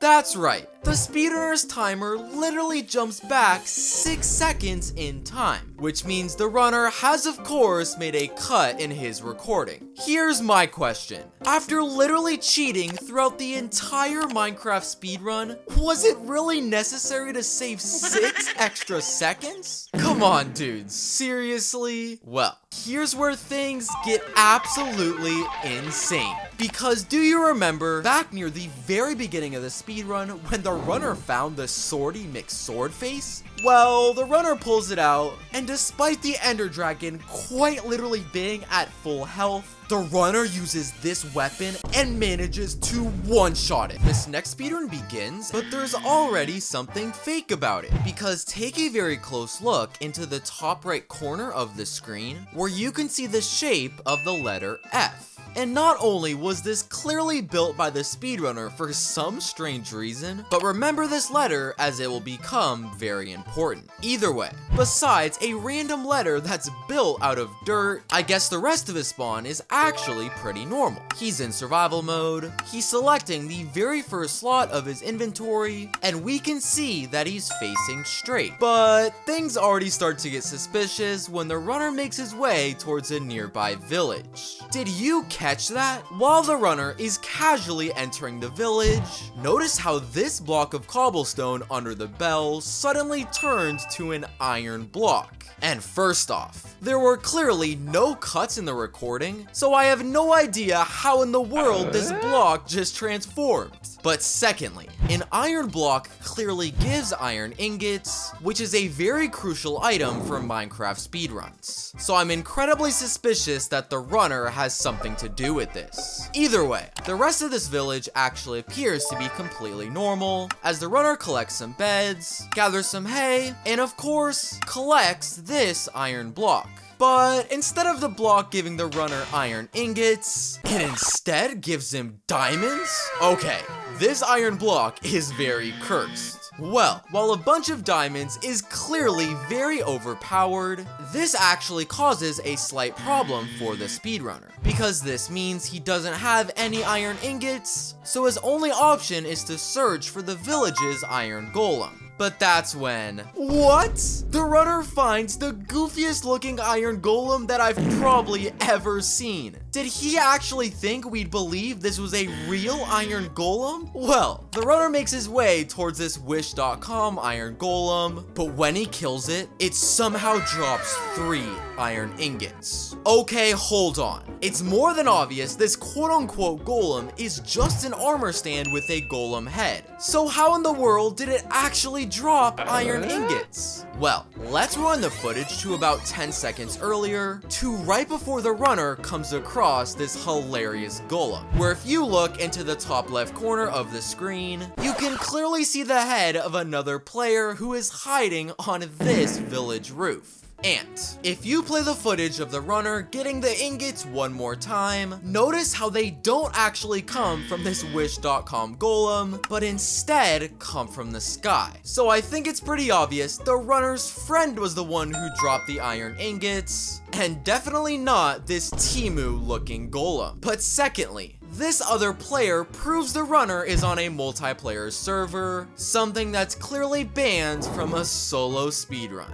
This cheating is out of control. So, with 3 iron ingots, the runner has enough to craft flint and steel, where he quickly begins his search for a ruins portal. But that's when... What in the world? The runner finds a hilariously goofy Minecraft structure that not only clearly doesn't spawn naturally, but is also called the Ruins Portal Teleporter. Alright, come on. It's obvious this took less than 10 seconds to build in creative mode. Well, the runner makes his way towards the structure, where he enters inside and sees one singular lever on the wall. And when he clicks it, what? A trapdoor opens up, which drops the runner straight down in front of a ruined portal. Okay, hold on a second. This ruined portal teleporter was clearly built on the ground, but it somehow dropped the speedrunner from way up in the air. Does that mean this teleporter actually managed to move places? Well, after falling directly in front of a ruined portal, the runner's first order of business is to check the ruined portal chest. And inside, he finds some pretty normal items. Gold ingots, some obsidian, the harbinger. Wait, what?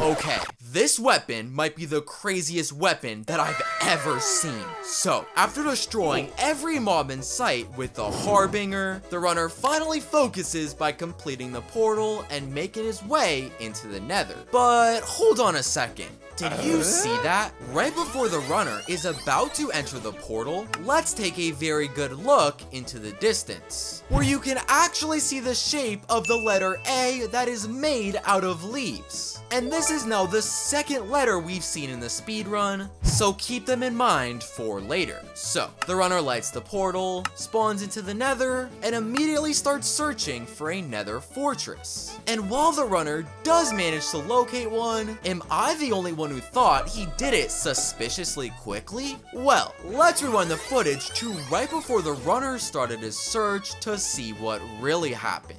Because if you pause the footage at this frame, take a very good look into the left corner of the screen, where you can clearly see the same friend we saw in the village earlier holding a redstone block.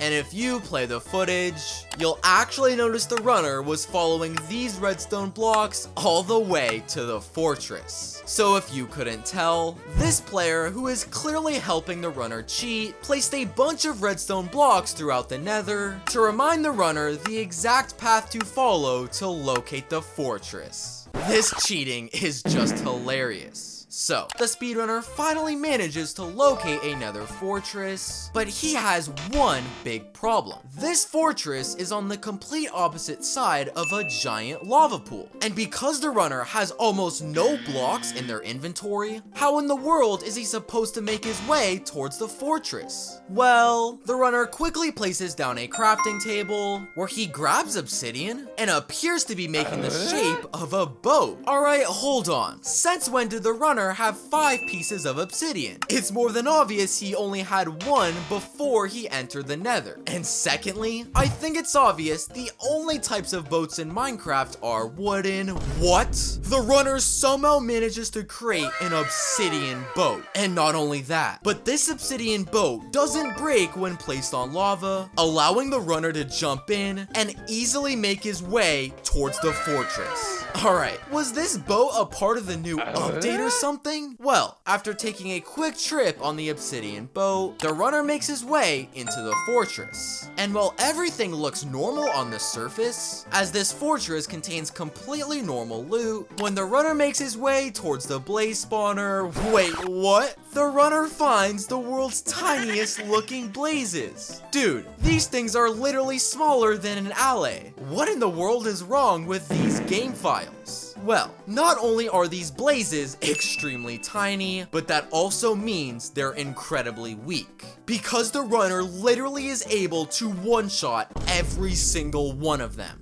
Okay, did his friend manage to shrink the blazes or something? Well, with these blazes being tiny and incredibly weak, the runner is able to collect 7 blaze rods in record time, where his next order of business would be to locate a bastion so he can collect both ender pearls and obsidian. But I think his friend has a slightly different plan, because he quickly types in chat asking if the runner wants to play Bed Wars. Alright, hold on. Did he forget this is a speed run? Well, I guess the runner can afford to waste some time because he actually decides to quit the game and literally starts playing Bed Wars. Are these guys serious? 5 minutes later. Well, after a bit of fun on Bed Wars, the runner finally returns to Minecraft, where he then begins searching for that bastion. And after less than 30 seconds of searching, he actually manages to locate one. But hold on a second, did you catch that? Before the runner and his friend got distracted and went to play Bed Wars, notice how the runner is in a completely enclosed part of the fortress. Got it? So, the runner logs off, hops onto Bed Wars, but when he joins back, he's now in a completely different fortress. I mean, look at the before and after. These are 2 entirely different structures. So if you couldn't tell, while it may have looked like the runner playing Bed Wars was just for fun, he secretly went off camera and located an entirely different fortress. And it's obvious the reason he did this was because he wanted to be in a fortress closer to a bastion to make it seem like he found one much faster. But unfortunately, I caught him in 4K. So, the runner makes his way into the bastion, where I guess I can give him some credit, as he collects a few gold blocks, turns them into ingots, and starts to trade with a group of nearby piglins. Now, if we take a look at the runner's inventory, he does actually collect completely normal items, including ender pearls, some blackstone, and obsidian, all items that are very standard to receive